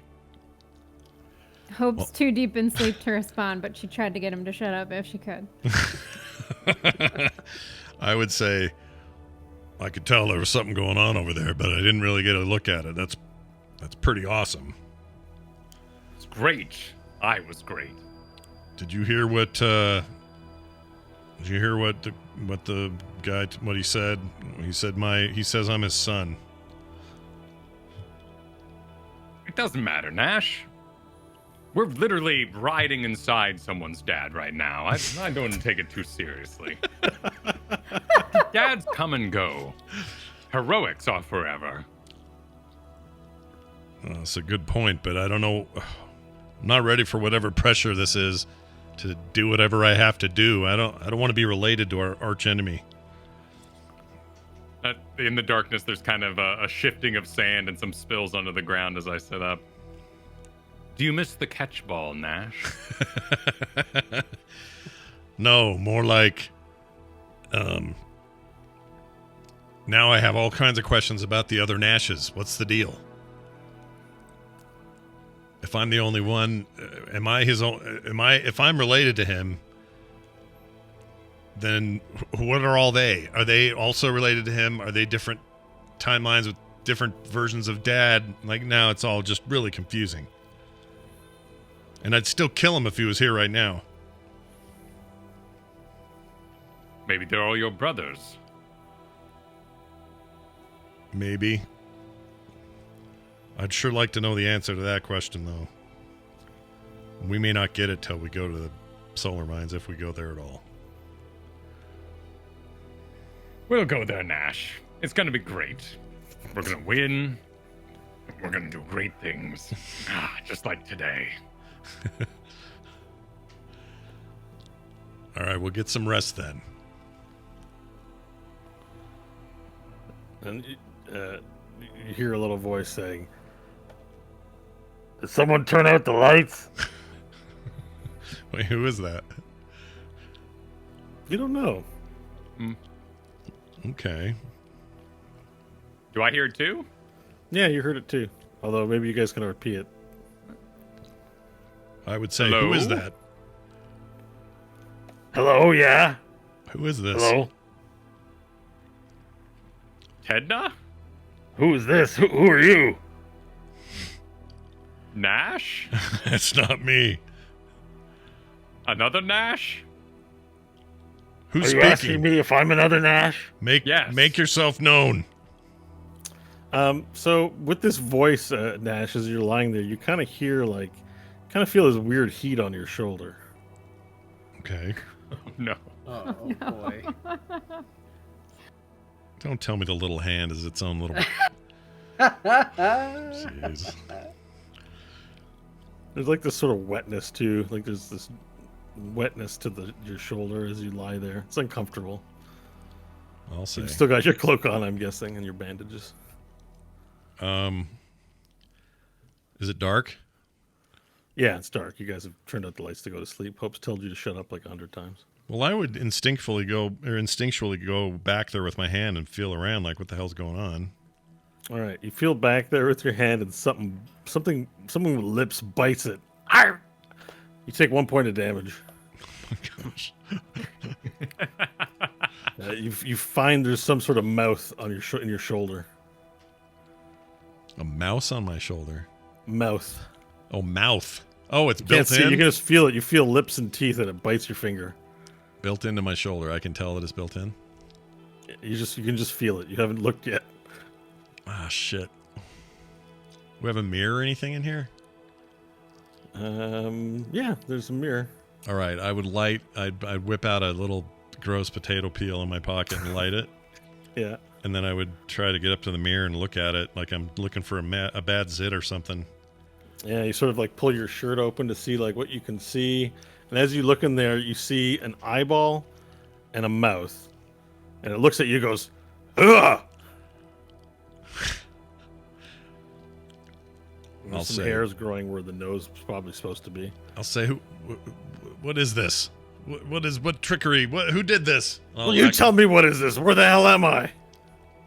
What's your name? What's a name? Great. He's another Nash, but he's stupid. Am I a Nash? I'd say, I'm Nash Maggard of the Solar Mines. Now it's your turn. What are you? Who are you? I don't know. I'm hungry, though. Well, here, and I'll give him another vegetable peeling. All right, thanks. All right, can you do me a favor? It depends on what it is. Just when you're feeling around it near my mouth, like, just don't poke my eye. It hurts. Wait, you have an eye? Yeah, look. Okay, and I'll look in the mirror closer. I see an Yeah, eye. you pull the shirt open and you see growing out of your shoulder. This is on the opposite hand of your baby hand. It's on the other side. Okay. There's a mouth with like 4 teeth and an eyeball. And it blinks and looks right at you. And you kind of look down at it and it looks at you. I'll say, are you another... I need to know what you are. I don't know. I think I've only been alive for like a few minutes. How'd you I learn don't how to know speak? what I am. I don't know. Do you know anything about what this is, where you are, or who I am? No. Do you know what I am? I have no idea. I'm Nash Magard of the Solar Mines, and I was just reconstituted not long ago, and I have a feeling this is a side effect of that. It's nice to meet you, Nash. I wish I could tell you who I am. So you can't or you won't? I think I'm just an eyeball and a mouth. Do I even get to be a thing? Well, if you have your own brain, because I don't feel you inside of my head. How do you know if you have one of those? Well, if you think, therefore you are, is a book I read once. Tell me about this book. Well, it was a long time ago. It doesn't matter. The point is, it tried to help explain that if you want to know if you're real, you just have to know that by the sheer question of asking if you're real, that proves you're real. Yeah, you're way ahead of me. What's a book? Well, the ancients used to take their thoughts and comments and stories and things, and they'd write them down, or they'd put them down on what was called paper. Have you ever seen paper? Are you my dad? Have you ever seen Waterworld? No, I'm not your dad. I don't think we're related. I think you're just part of me. Said to his own body. I don't think we're related. I can't see any way we're connected, you and me. I'm a little confused about what this is, but it's nice to meet you, I guess. We need to talk to the wizards here and see what this is about. Okay. I've got all kinds of sorcerer powers, but I can't tell what this is. I'm vaguely aware I need to eat something, but I'm not sure what that means. Here, and I'll give him a handful of those peelings. This is highly unpleasant, he says after chewing it a little bit. That's okay. It's what I've got. It's what I eat. Eat it. All right. Well, I guess that's it for me. What, you going to sleep? I don't know. Well, I need to sleep, so why don't we try to sleep together in a platonic Okay. way? That's where we close our eyes. Yeah. You close your eyes Just lie there. Yeah, and lie there for a bit, and then hopefully you'll drift off, and then you won't even know you were there until you wake up the next day. All right. And the eye closes. You can feel it close in your shoulder, and no more speech comes from your shoulder. And I have no motor control over any of it, right? Well, if you'd like to roleplay in my place, you're free to do so. No, it's I kind of prefer it being this weird second entity. Sure. So that's fine. All right, well then I'll try to sleep if that thing's asleep. Sure. And as you begin to drift off to sleep again, and Varel thinks about the glory of the day, you hear, "I'm terrified," coming from your shoulder. Then you drift off into sleep. Oh.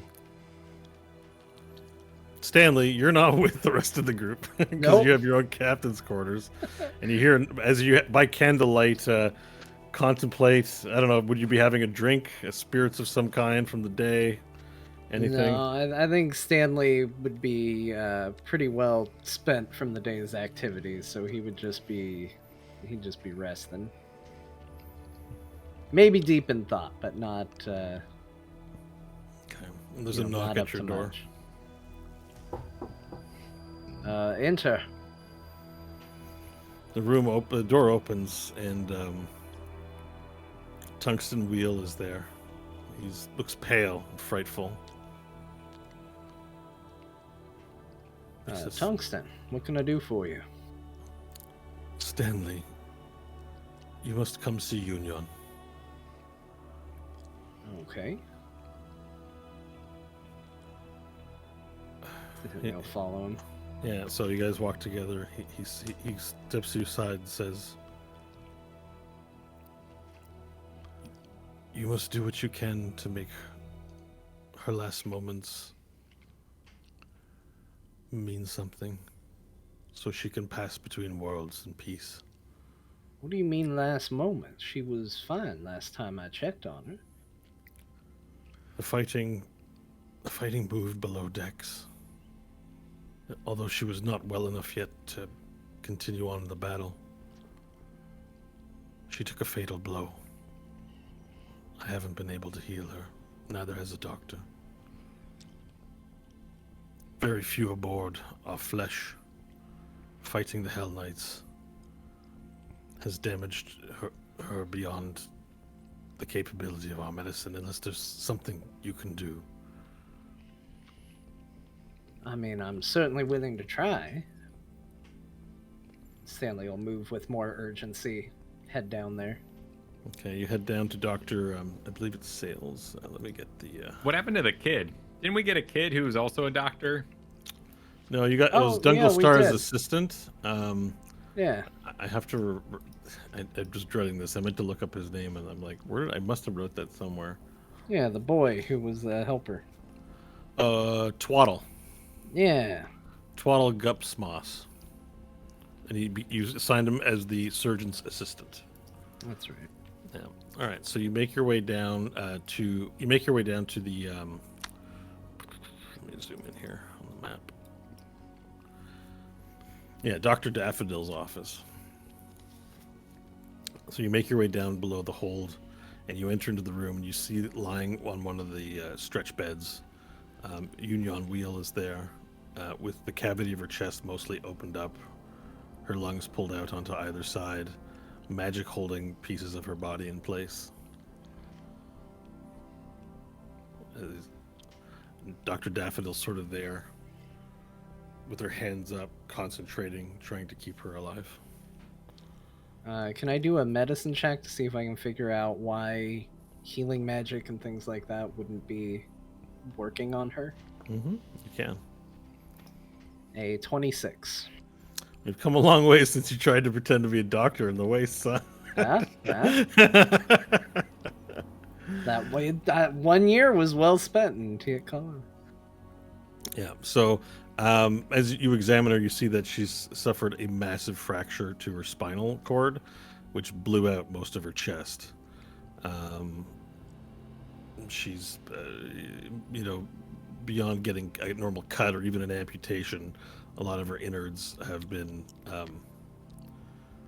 just was knocked out completely by some major force to the back, and her nose and mouth are bleeding, and she lies with her internal organs mostly like either levitating loosely up into the air from Dr. Daffodil's magic as she tries to keep her alive. But she turns to you quickly and she says, her life signs are failing. The damage is too great. It's beyond even the possibility of magic to recover. No, I refuse to believe that. I could take care of this. After the day, I don't think I'm... Is there anything you can do to buy time? Tomorrow, I can take care of Hope, I can take care of her, I can take care of everybody. I just need more time, I just need to rest. Tungsten grabs your arm and takes you to the side for a bit and says, you are the Sileli Prime, and it speaks well of you, for you want to save my niece. But we can't be focused on one or two elves to the detriment of our greater goal. And we have tried everything we can this evening. If you have something that you can do, please do it. But if not, I ask, do not prolong her suffering. Bless her soul and let her pass to a better place, the Feywild. Her life is not over. She simply sails on to a new beginning. I have watched too many things fall apart and die to get such a defeatist attitude. I'm not going to accept it. Where's the brig? It's on the main floor, I believe. Someone show me to it. Tungsten pokes his head out, And he motions to a crewman and says, "The Sileli Prime would like to know where the brig is. He will take you." But he grabs your arm and he says, "Sileli, I implore you. Death is not the end that humans and the other races think it is, not for elves. One of the hardest things we learn is to say goodbye." Yeah, well, there's not enough of us to just be casual about losing more of our kind. And Stanley will go off to the brig. And he bows before you, and you leave for the brig. And as you leave the brig, you hear Yunyon's voice call out a word. Yeah, Forel.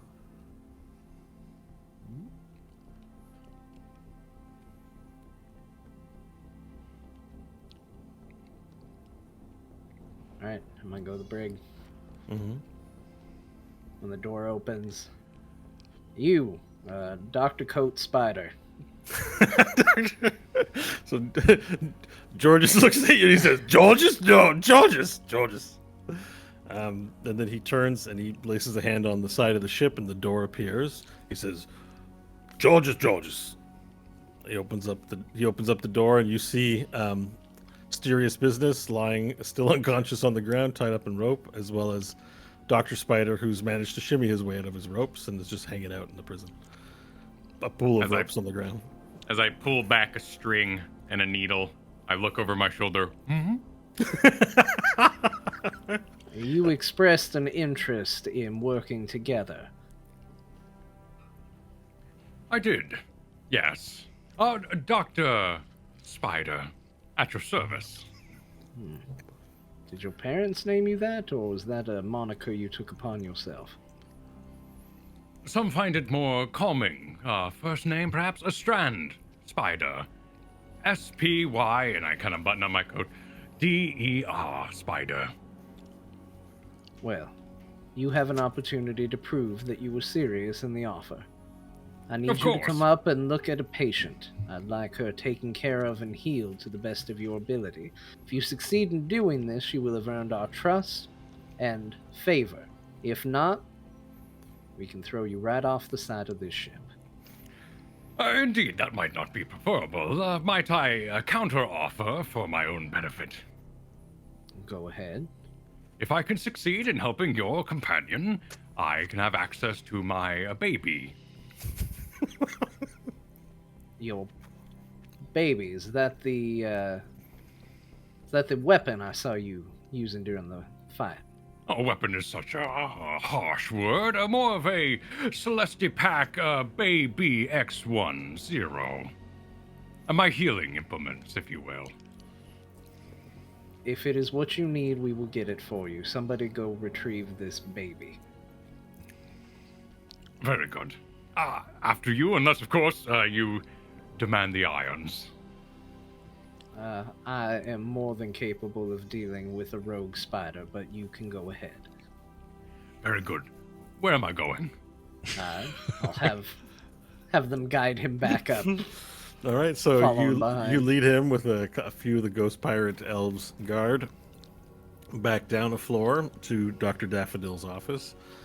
And there she continues to prolong Yunyon's life. Oh dear, this is quite a mess. Yes, the issue is healing magic, as I'm sure you are aware, requires something to stitch back together. If the damage is too severe, it is going to require greater magic or greater effort. I'm capable of such feats, but unfortunately I doubt within the time limit that she has. Is there anything you can do?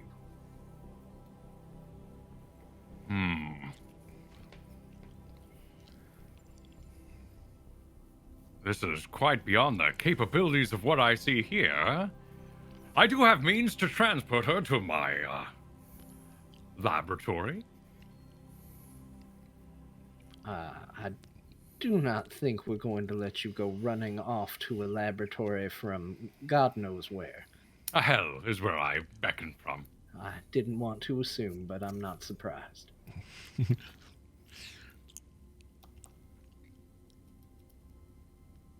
So, you're telling me there's nothing that can be done for her? I'll do a medicine check, and I'll head around the room. As I do, I will pull into the air like the fairy godmother before me, and weave down into the air a scalpel and catch it as it falls into my hand as my packed implement. Give it a couple spins around my fingers like, bored at a meeting. And I'll make a medicine check. It's the best medicine check I've ever heard declared. This character 14. can never die, by the way. He has to live forever. He's the best. What did you say? I just A said 14. Oh, sorry. 14. Yeah, that's okay. You're cool too, Scott. I thought you were talking to me. Sorry. So, in your assessment, there's a lot of meat to reassemble. Take like 10 jigsaw puzzles and mix them all together and still try to do the puzzle. That's kind of what we're looking at here. Fortunately for you, you don't have a measly 2 hands. You do have 6 hands, and this is going to be a 6 hands job, you think. It's almost an interesting puzzle, that put a creature back together when it's in so many pieces yet still alive. There's a sort of an intellectual fascination to this. So in your head, doable, but will require your full attention to accomplish, and your BB implement.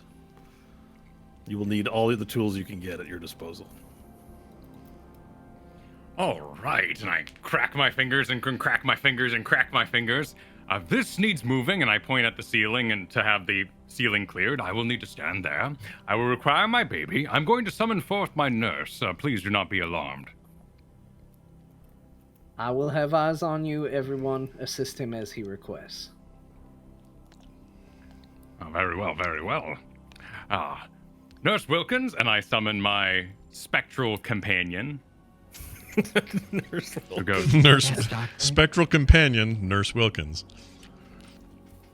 Amazing. the servant springs into existence in an unoccupied square. Each turn, as a bonus action, I can mentally command them. So I basically have a fetch things, cleaning, mending, folding cloths, fire, lighting, serving food, and pouring wine servant. You should get her to pour wine. Is there wine? There could be. Perhaps in celebration, then. Yes. And I will skitter onto the ceiling and sort of hover above like a great trap above. And with the help of Nurse Wilkins, the baby delivered so I can do healing spells, I will attempt what you require, DM. All right, so this whole thing probably take you about 30 minutes to reassemble the piece where everything where it goes, then 30 minutes to do the stitching of muscle. So you need a sewing needle and or sewing implement of some kind, maybe a gun that you have. I don't know what it looks like, to stitch the pieces back together. So let's get some medicine game going here. I would be assisting, and I am proficient in medicine, so I think that would give him advantage on rolls. Very good. So as it turns out, Dr. Spider, this your captor has some potential in the doctorly arts. He's still an amateur, but you can see with 4 years at the Arachnoidica School of Medicine, this being could have some potential in hell. All right, let's get to it. Advantage for your first medicine roll, please. All right. Very good. Right there. Hold that one.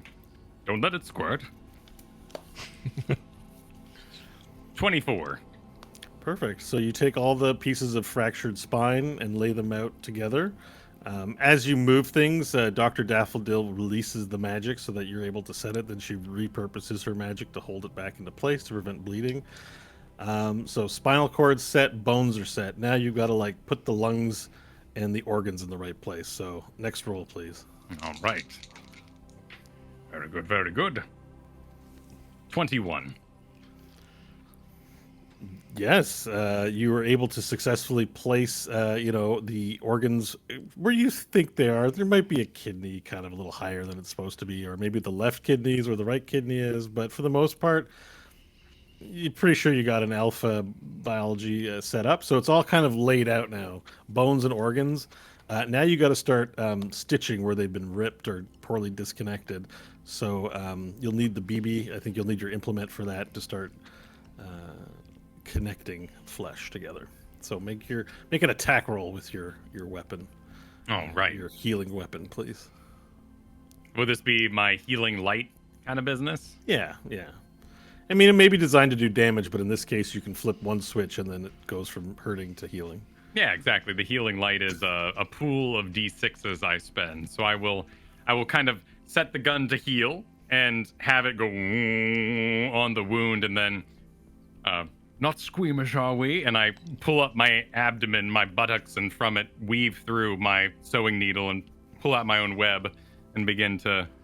Yeah, that's where the sewing away. material comes from. Your thorax. Nice. I like it. Yeah, perfect. Are you still in the ceiling at this point? Oh yeah, still on the ceiling. Yeah, excellent. Okay, make your attack roll, please. And it's with advantage. John is still, or Stanley's still helping you as best he's like got his hands helping the silk go. Summon the mage hand, a third hand for Stanley to assist with. A 13. Okay, so it's not going great. Too much spider web is there, and it's starting to get packed in.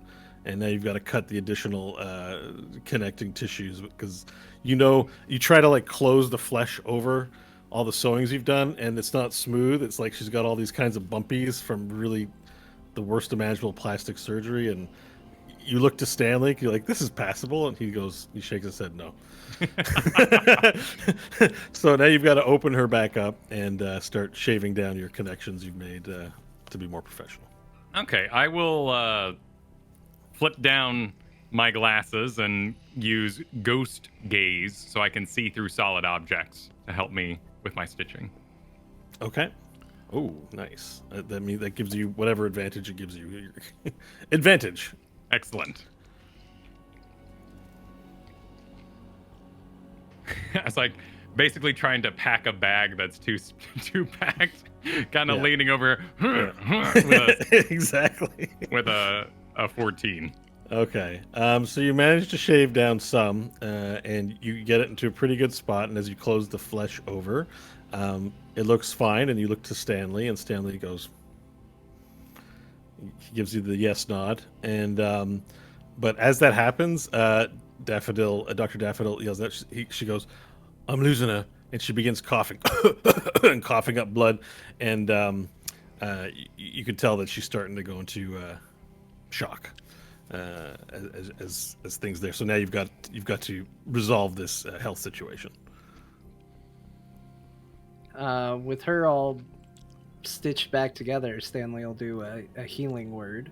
Yeah, she's not quite stitched back together yet. It's closable, but it hasn't been closed yet. But she's going into like some sort of cardiac arrest or something like that.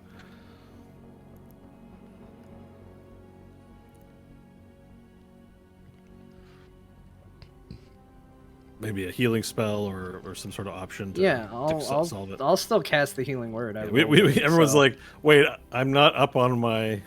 Yeah, we're not actually my cardiology.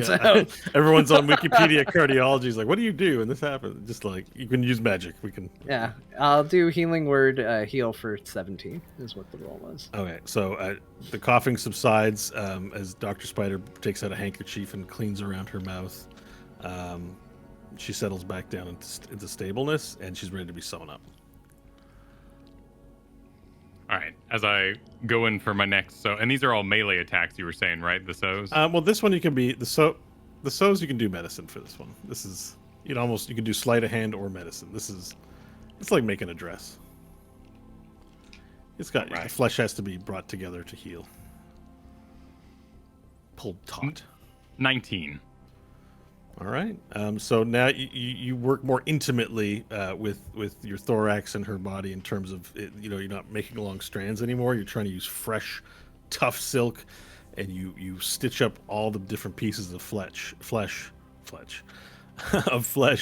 and after 10 minutes of doing this, the work is done, and she just needs to set and heal. She shouldn't move for a few weeks, and to give everything time to heal over and get back to her old self, and she'll be as good as new. Cool. I'll blast her with 10 d6 healing points. Oh. Wait, no, I can only do max 5 at a time, so 5. Oh, well, that helps speed up the process completely to the point where the stitchings become gone, right? So the flesh shields up as if there was never a cut there in the first place, and then you're able to pull the stitchings out and drop them to the floor. And you look back, and in the space of about 30 to 40 minutes, you have put this human being that was in 100 pieces back into one whole living piece. Well done. Some record time for you, and probably one of your best pieces of work, Dr. Spider. And there we are. Thank you. I will admit, I didn't think it could be done. I will owe admit you. I was quite, and I'll kind of dab my forehead, quite seduced by those kidneys there, but I resisted. Very good for you going against your nature, I would say. Unfortunately, I cannot have you or your allies joining us on the last leg of our journey. However, we are coming up on a place called Blast Belly Rock. It is more or less abandoned at this point, but you will find a settlement. You will find food, shelter, things you might need. I would advise against continuing your previous pursuits, remembering the ass kicking you were delivered the last time you attempted, and find a new way of taking your evil across the universe than pursuing us. But it's the best offer I can give you. Now, for our goal, we were there to seize Hope in the hand, yes? Yeah, you were there to seize Hope and to seize the hand. You have a sense from your examination of her that something was different. You saw her missing hand quite clearly, and you are also aware that this was not, Principal was not involved in your mission in any way. In fact, your last understanding was the Principal and Brent were in cahoots. So this seems like very anti-Brent kind of development. Very well, we'll expend your hospitality towards us then with this Blast Belly Rock. We shall find safety there. Again, I appreciate your efforts. Now, that said, I'm not crazy enough to let you stay outside the brig for the night, but you will find enough comfort there. I do enjoy stretching my legs. Might I, as a... Looking back at the body, fee in addition, a bonus, if you will. Have a talk with Hope before we are deposited on your rock. If she is amenable to it, I wouldn't be opposed to it. We will broach that subject in the morning. Of course. Of course. Should you ever have a need, and I pull out a card and pass it to Stanley. Take the card. What does it say on it? Dr. Spider, malpractice, arachnic ward, 2347. Well, yes, I'll give you a call if we need you. Organ trade, upgrades, others, wink 3 eyes. And more. Was it this way back to the brig? Yes, just this way. Very good. All right, well done. That was great. Yeah, that was great. Okay, so you return. Dr. Spider's returned to the brig. Stanley, Tungsten just gives you a look and says thank you, and nods to you, and then returns. Dr. Daffodil no longer has to keep the internal organs together, and Tungsten will stay with Union for the night, but she's sleeping. With that said, everyone else is in bed, and it's just you up, and you've now saved another life through your diplomacy and medicine. Anything else you'd like to do before you turn in for the long rest of the night, Stanley? No, several more spells expended. Stanley is even more exhausted, and he hits the bed and is out. Just goes out like a boom. All right. 8 hours goes by. You can refresh your character sheets and all that business. There's no change to the light, except maybe like so there's some magical ambiance to the rooms that make you feel it's a little more daytime, and everyone's eyes open about the same time in the morning. There's a knock on the door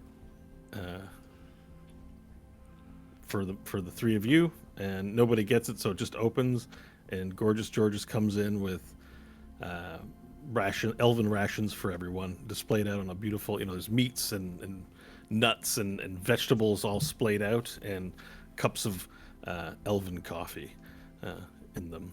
And he leaves the trays next to each of your beds and goes, "Georges, Georges!" And he's singing, "Georges, Georges!" And then he walks out of the room. But you guys are all fully woken to his terrible singing. Hope will make some loud sniffing noises and slowly open her eyes. And she will go over and she will bite into the food and taste the coffee like she hasn't actually eaten or drinking anything in a long time. It's full flavored. She'll shed a few tears and just eat and drink the coffee. It's a beautiful day for Hope. She's like, I can live again. I can taste again. Not good. I didn't realize exactly what the arm had done. But yeah, it's good.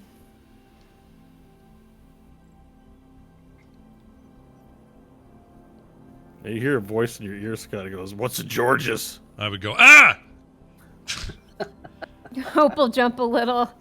I would go, "Oh, I thought you were a bad dream. I totally forgot." And I'll look over at Hope and go, "Look at this. Look at this." And I'll show her. Pull a shirt. Hope will try not to spit out her coffee and swallow it. What, Nash? What is that? I don't know. It just yesterday started talking to me. Apparently I got a sentient thing growing out of me here, and I don't know if it's from the regeneration or something happened over there and with the Chromie fight or what happened, but it's just look at it. It's another mouth to feed too. It gets hungry. It's with a full mouth, huh? That's gross. I agree. It is gross. But I don't know what to do about it. For now, I guess he's here, and I'll pull my shirt back kind of over it. Yeah, and just as you're about to close it, you hear, "Hi, everyone," as the eye opens, and then is immediately covered. Wait. It was so nice to see. I don't even... we need a name for you. You have a name? I think I understand what a name is, but I'm not sure. That's like a thing you say to someone before you're gonna say something else. That's what you're Thing called. Can identify you by? Like, I'm Nash, that's Hope, that's Pharrell. So what do we call you when we see you?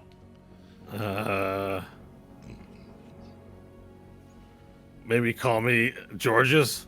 No, that's the other guy's name. You just heard that in passing. You don't take other people's names. You need to have one of your own. You know what? I'll give you one. Okay? Oh, okay. No one's ever given me anything before. I'm gonna call you. I'm gonna call you Sprout because you're sprouting from me.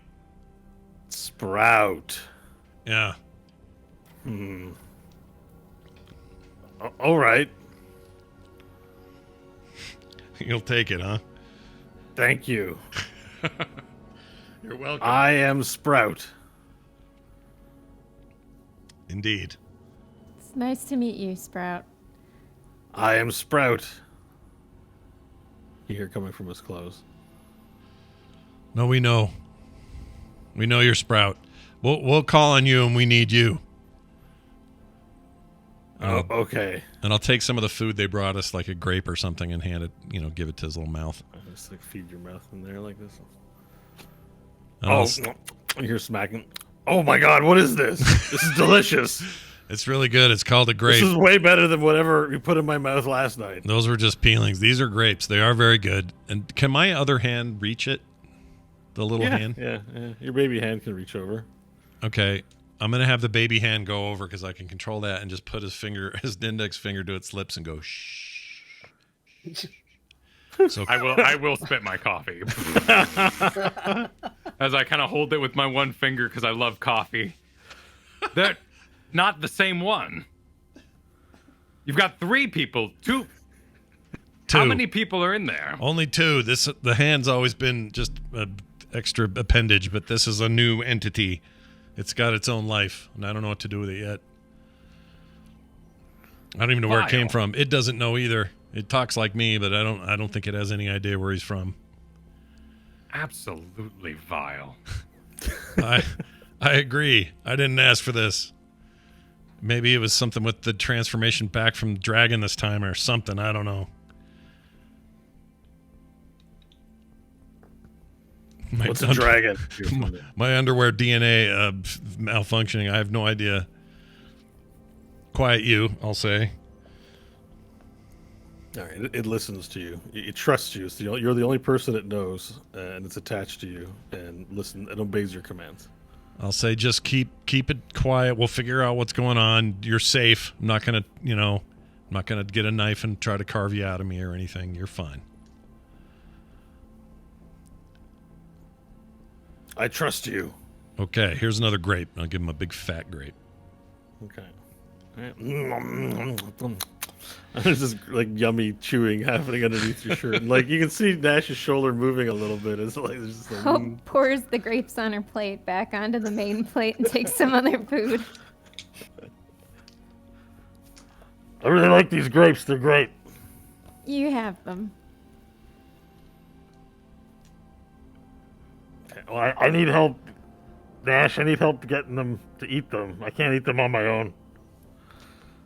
Oh, okay. I'll eat. Oh, you mean getting them to his mouth or eating them in general?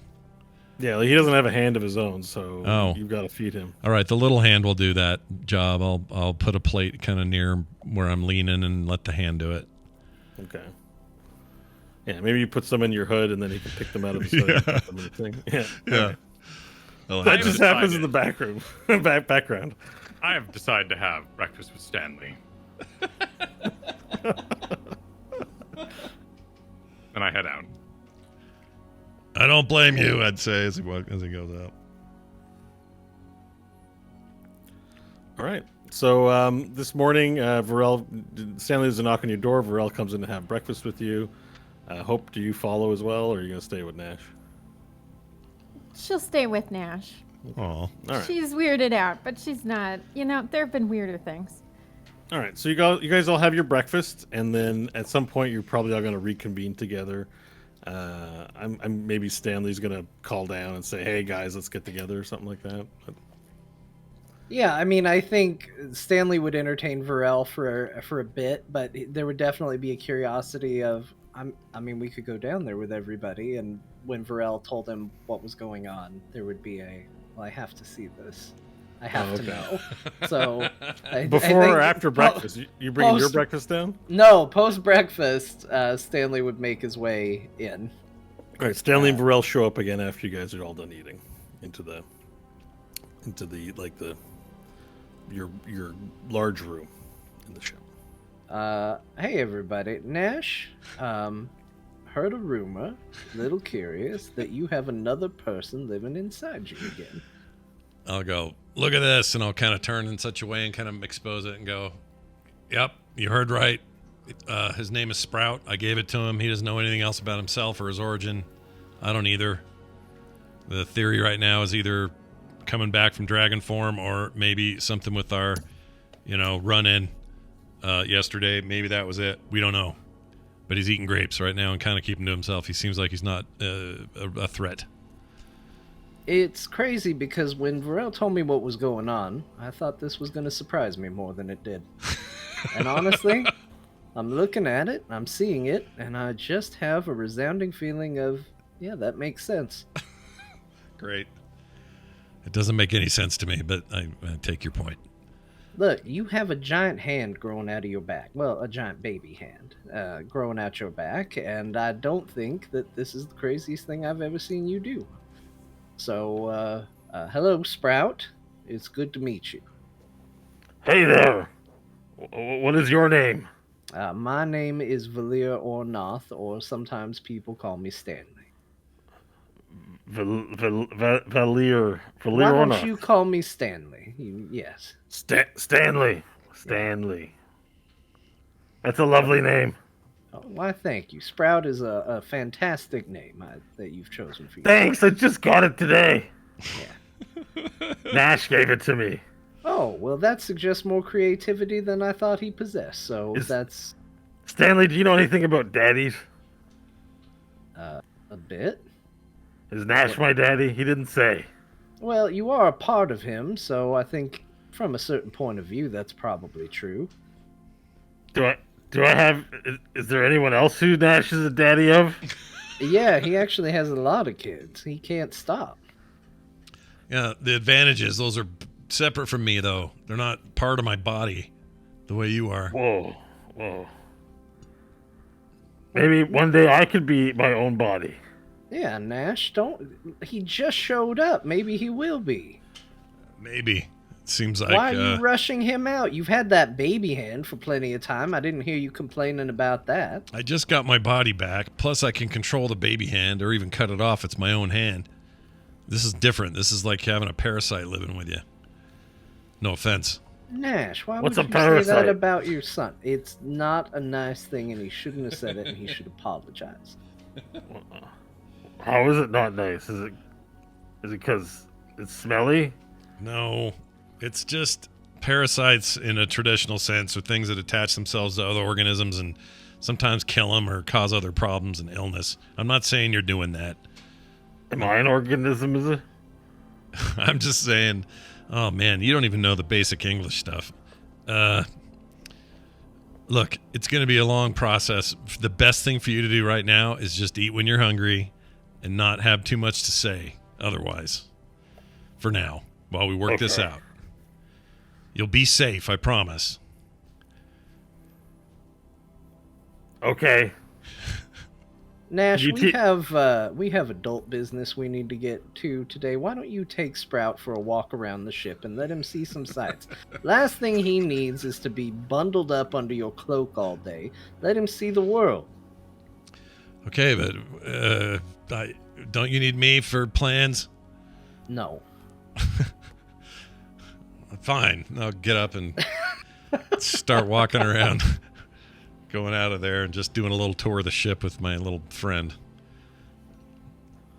All right. As he goes, yeah. Stanley will turn to Hope and say, all right, I am, we'll say, 85% sure that is not a result of what I did. I bring this up because I'm going to attempt the same magic on you, if that's all right. You know what? After what I just lost, do it. All right, and Stanley will cast Regenerate on Hope. All right. Describe how it. I mean, you're not going to resist it, so we don't need to do the saving throw or anything like that. So describe how it grows back, unless Hope wants to describe it. Well, let Hope do it. It's your magic, so I didn't want to. Yeah, it's true. It is your magic, Stanley. Yeah, I mean, Stanley would reach down and kind of aim his hand. Let's see, it's verbal, somatic, and yeah, it's got all the things. So, he would channel it through the focus and kind of aim at mostly the arm because she, after a rest, is in, otherwise good health, and that neon pink glow that represents his magic would kind of reach out and form kind of a ghostly image of a hand as it moves towards the stump, and then just sort of coalesce to the tip, and then you would just start to see the flesh begin to move and wriggle as it starts to grow slowly over a period of, I think it's 2 minutes. You got your hand back. Nice. Hope will look at it. And then she'll give Stanley a big hug. Thank you. Oh. Well, you're welcome. It's been a long time since you've been, well, all of you.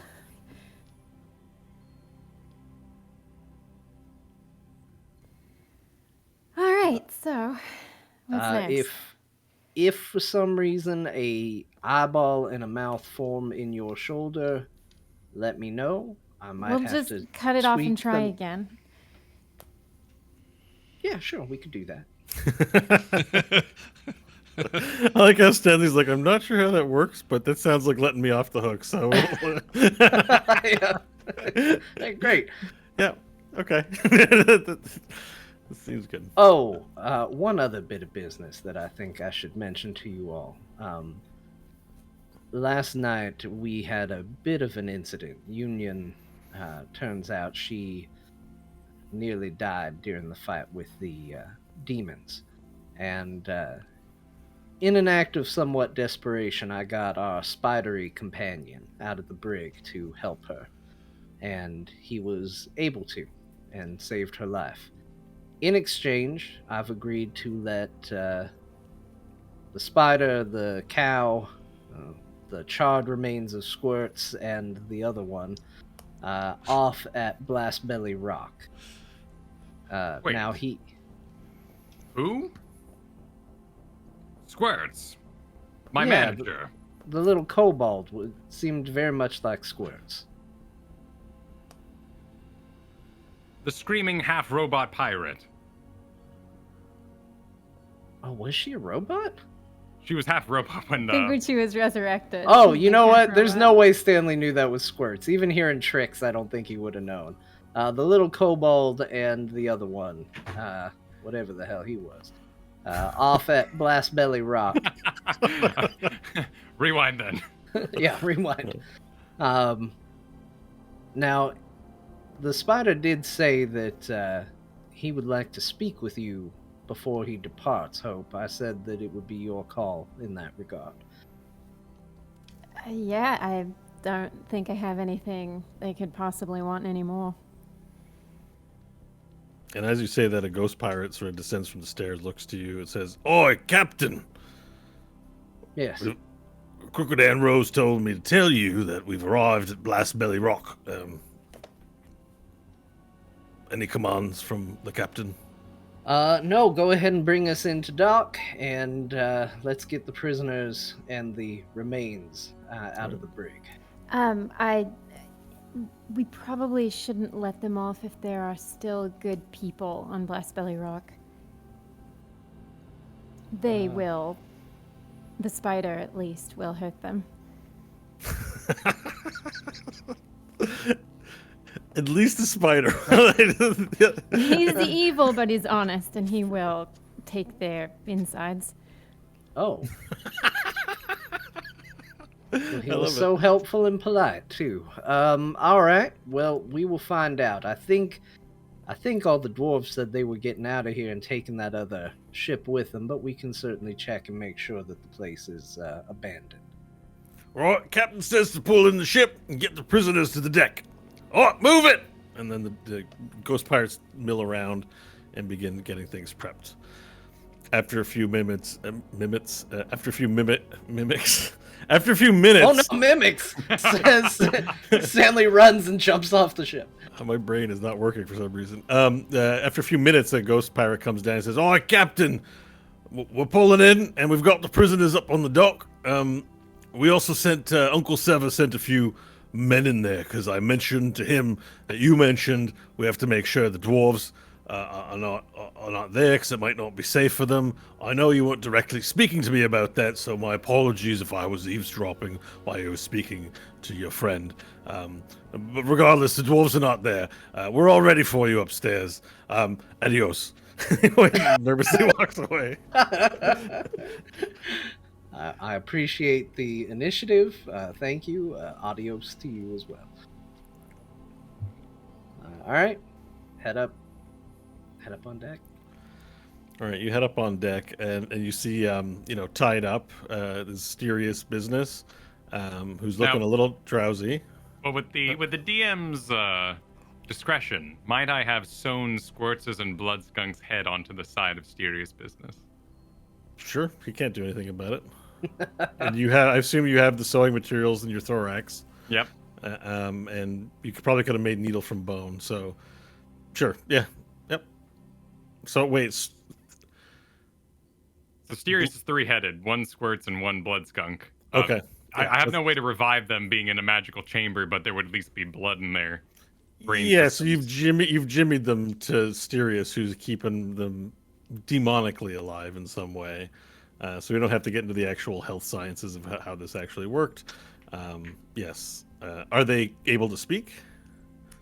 Because I was in a non-magical chamber, I wouldn't have been able to revive them in any Okay. So way. there's So- two limp heads Yeah. sewn to Yeah. Sirius's. Yeah. He's just like, And the ropes are on pretty tight. I think you could try to break them, but you're captured. So, but yeah, they're potentially breakable. But you're aboard the dock. There's ghost elves with ghostly swords pointed at you. Blast Belly Rock, this dead husk of asteroid with a dwarven city built into the side, with no lights or electricity of any kind, is before you. Is on the other side of the wharf, which is between you and the city of Burp, the abandoned city of Burp. The crew moves up, and Stanley, you notice sort of up there with large bandage around her chest, Yunyan, with crutches, walks to your side and stands next to you, assuming her post beside you. And while there's a glint of appreciation in her eyes, she says nothing, maintaining the silent dignity of her post.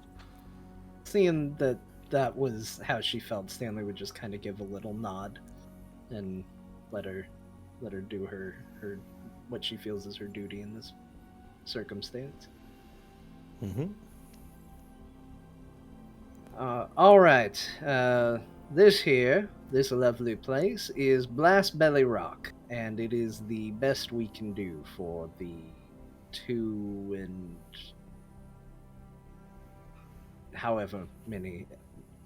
of you and friends. We're going to go ahead and leave you here. You should be able to find food, shelter, anything you might need, but I will reiterate my recommendation.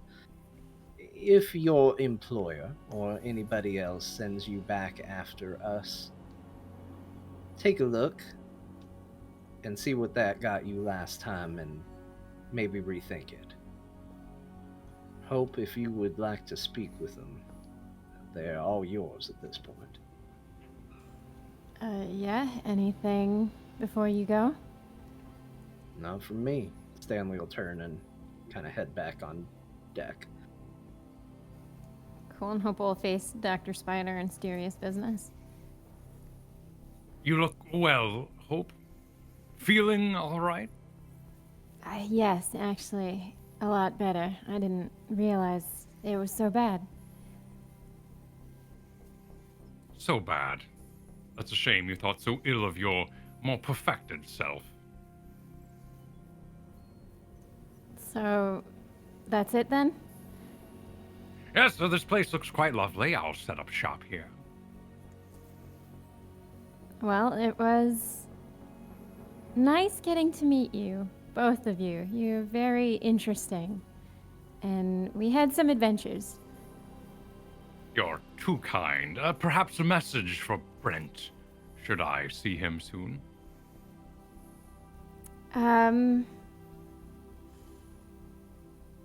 That I appreciated his hospitality, and that should he want the necklace or the ring back, I can find a way to send it back to him. Perhaps, to sweeten the deal while I'm here, pass them to me?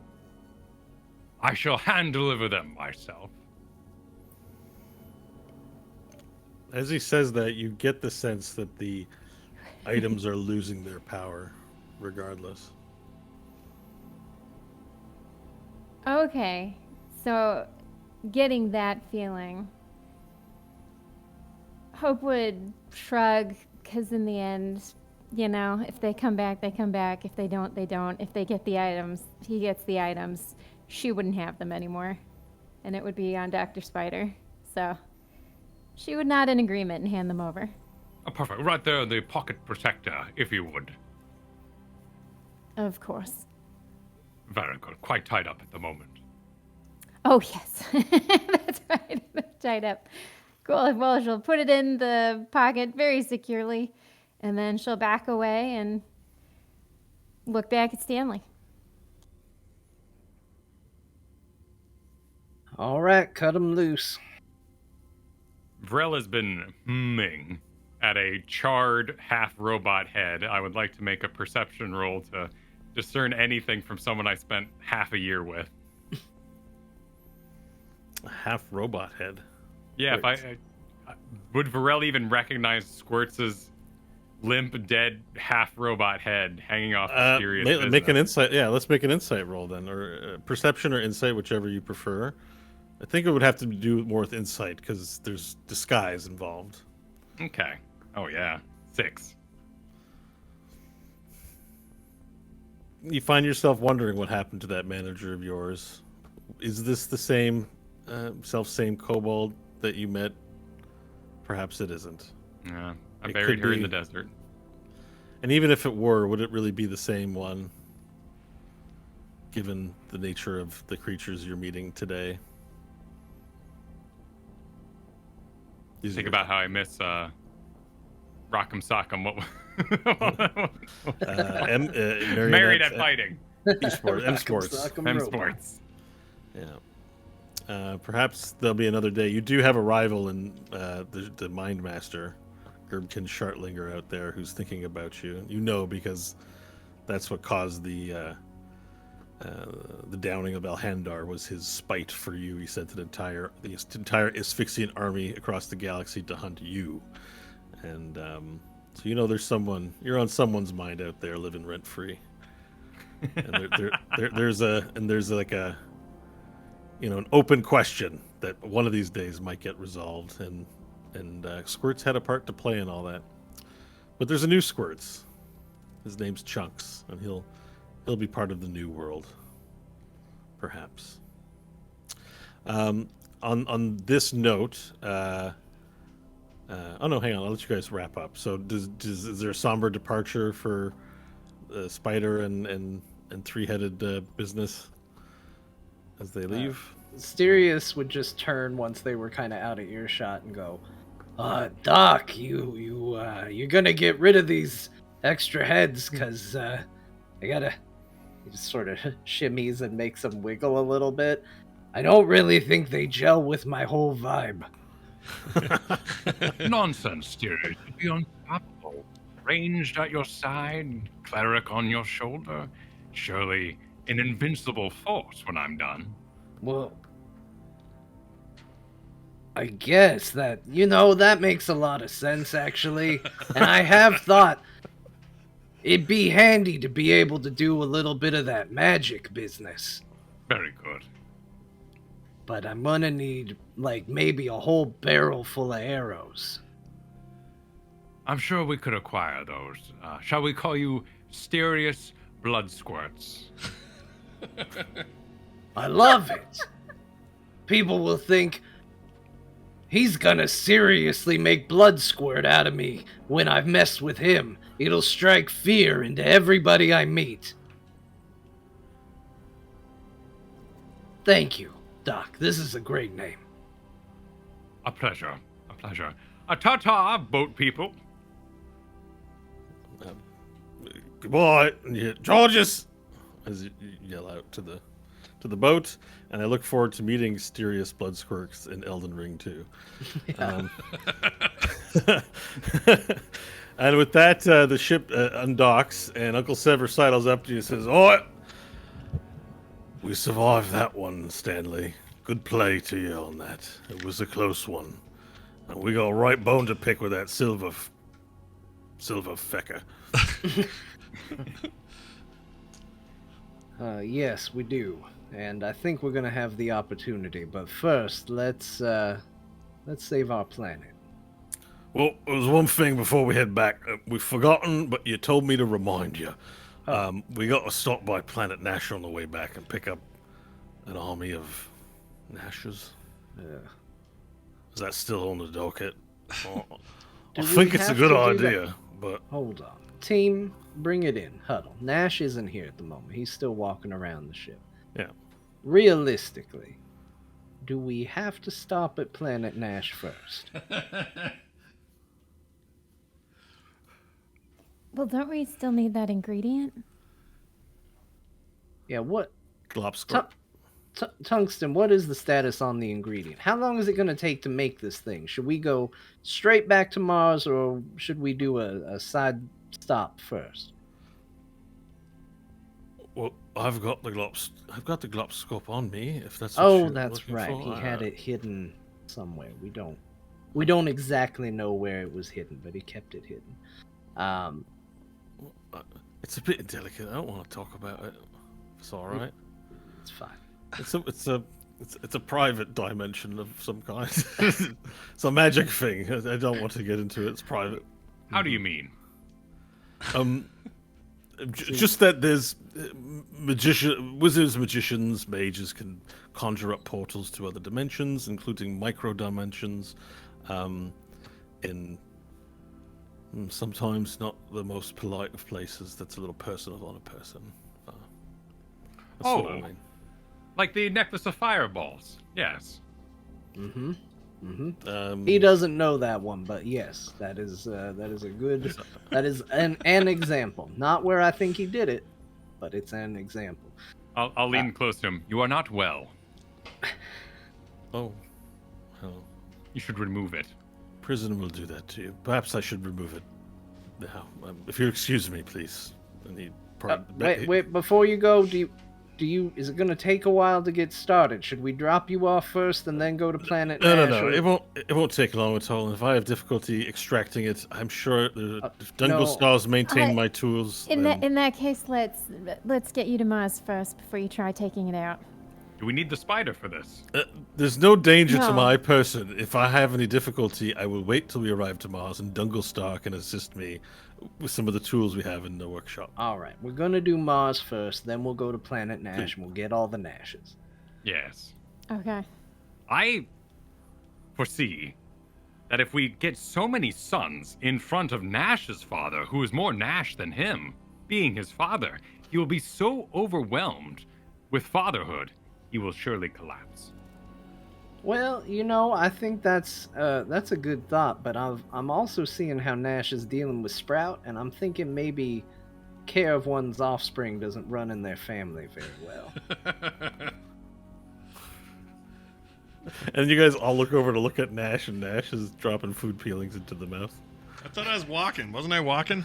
Yeah, you're walking, but you're kind of playing with it. I am imagining. You tell me what you're doing. Okay, well, I'm not walk around. It back. Yeah, they all turn to look at you, and you're on the dock outside of earshot. And what are you doing with your shoulder mouth? He's going like this, and I'm trying to look down in it. I'm trying to see There you go. where it goes. I want to know how it connects to me. Like, am I going to have to take a bigger poop because he's part of me now? Or, like, what's the deal? Is he connected to my digestive system? Does he have his own? Yeah. Like, I got questions. So you hear him saying these questions. They float over the air to you where you are. Am I going to have bigger poops now? Okay. And he wonders why he's died twice. Yeah.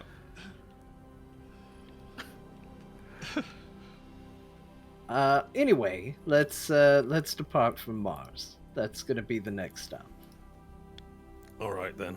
And with that, you relay the instructions to Hope, who Hope is already feeling back at it in spite of her another brush with death. Goes to walk to Crooked Hand Row. Stanley, your uncle stands behind you and to your side as you step to the front of the ship and like put a boot up and stare off into space, all captainly style with Uncle Sever by your side. Nash, you're peering down your shoulder hole to see how far it goes. And Varel, you find yourself somewhat feeling isolated. Since you've been in space, the terrain has been different, and you've been as glorious as ever, but there's something about the connection of all this human endeavor that's left you feeling like you're off track, just a little bit in the spirit, and you stand alone. And as you look are lost in contemplation of these thoughts, Union stands before you and approaches you with, in her stilts, not stilts, that's the wrong word. What do they call those Oh, things? I'm feeling so much better. I can do Crutches. feet. Crutches. Yeah. Crutches. And look how much taller I am now, bro. She approaches you. She approaches you. Like, let's get back to the mood. She approaches you in her crutches and looks just looks to you, locks eyes with you without saying anything. And she reaches out a hand for you to take.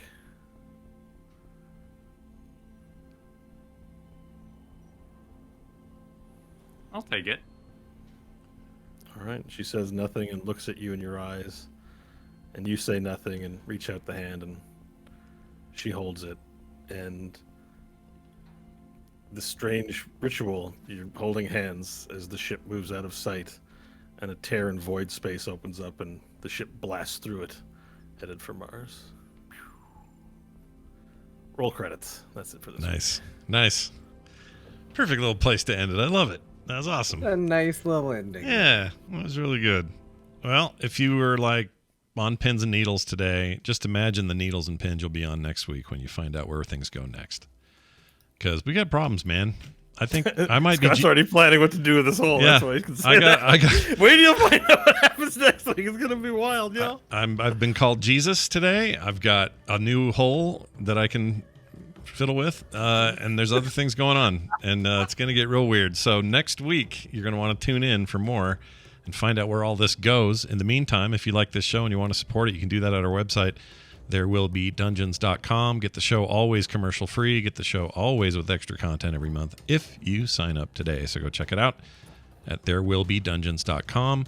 There Be Dungeons on Twitter. That's when you can find out when we go live. And check us out most Saturdays at 2 p.m. Mountain Time when we start this show live at frogpants.tv. Dragon. Oh, why'd that play? Sorry, that wasn't supposed to happen. Hit the key, didn't mean to. Anyway, that's it. That's going to do it for us. For me, for Kyle, for Kristen, for John, and for Bo. We'll see you next time.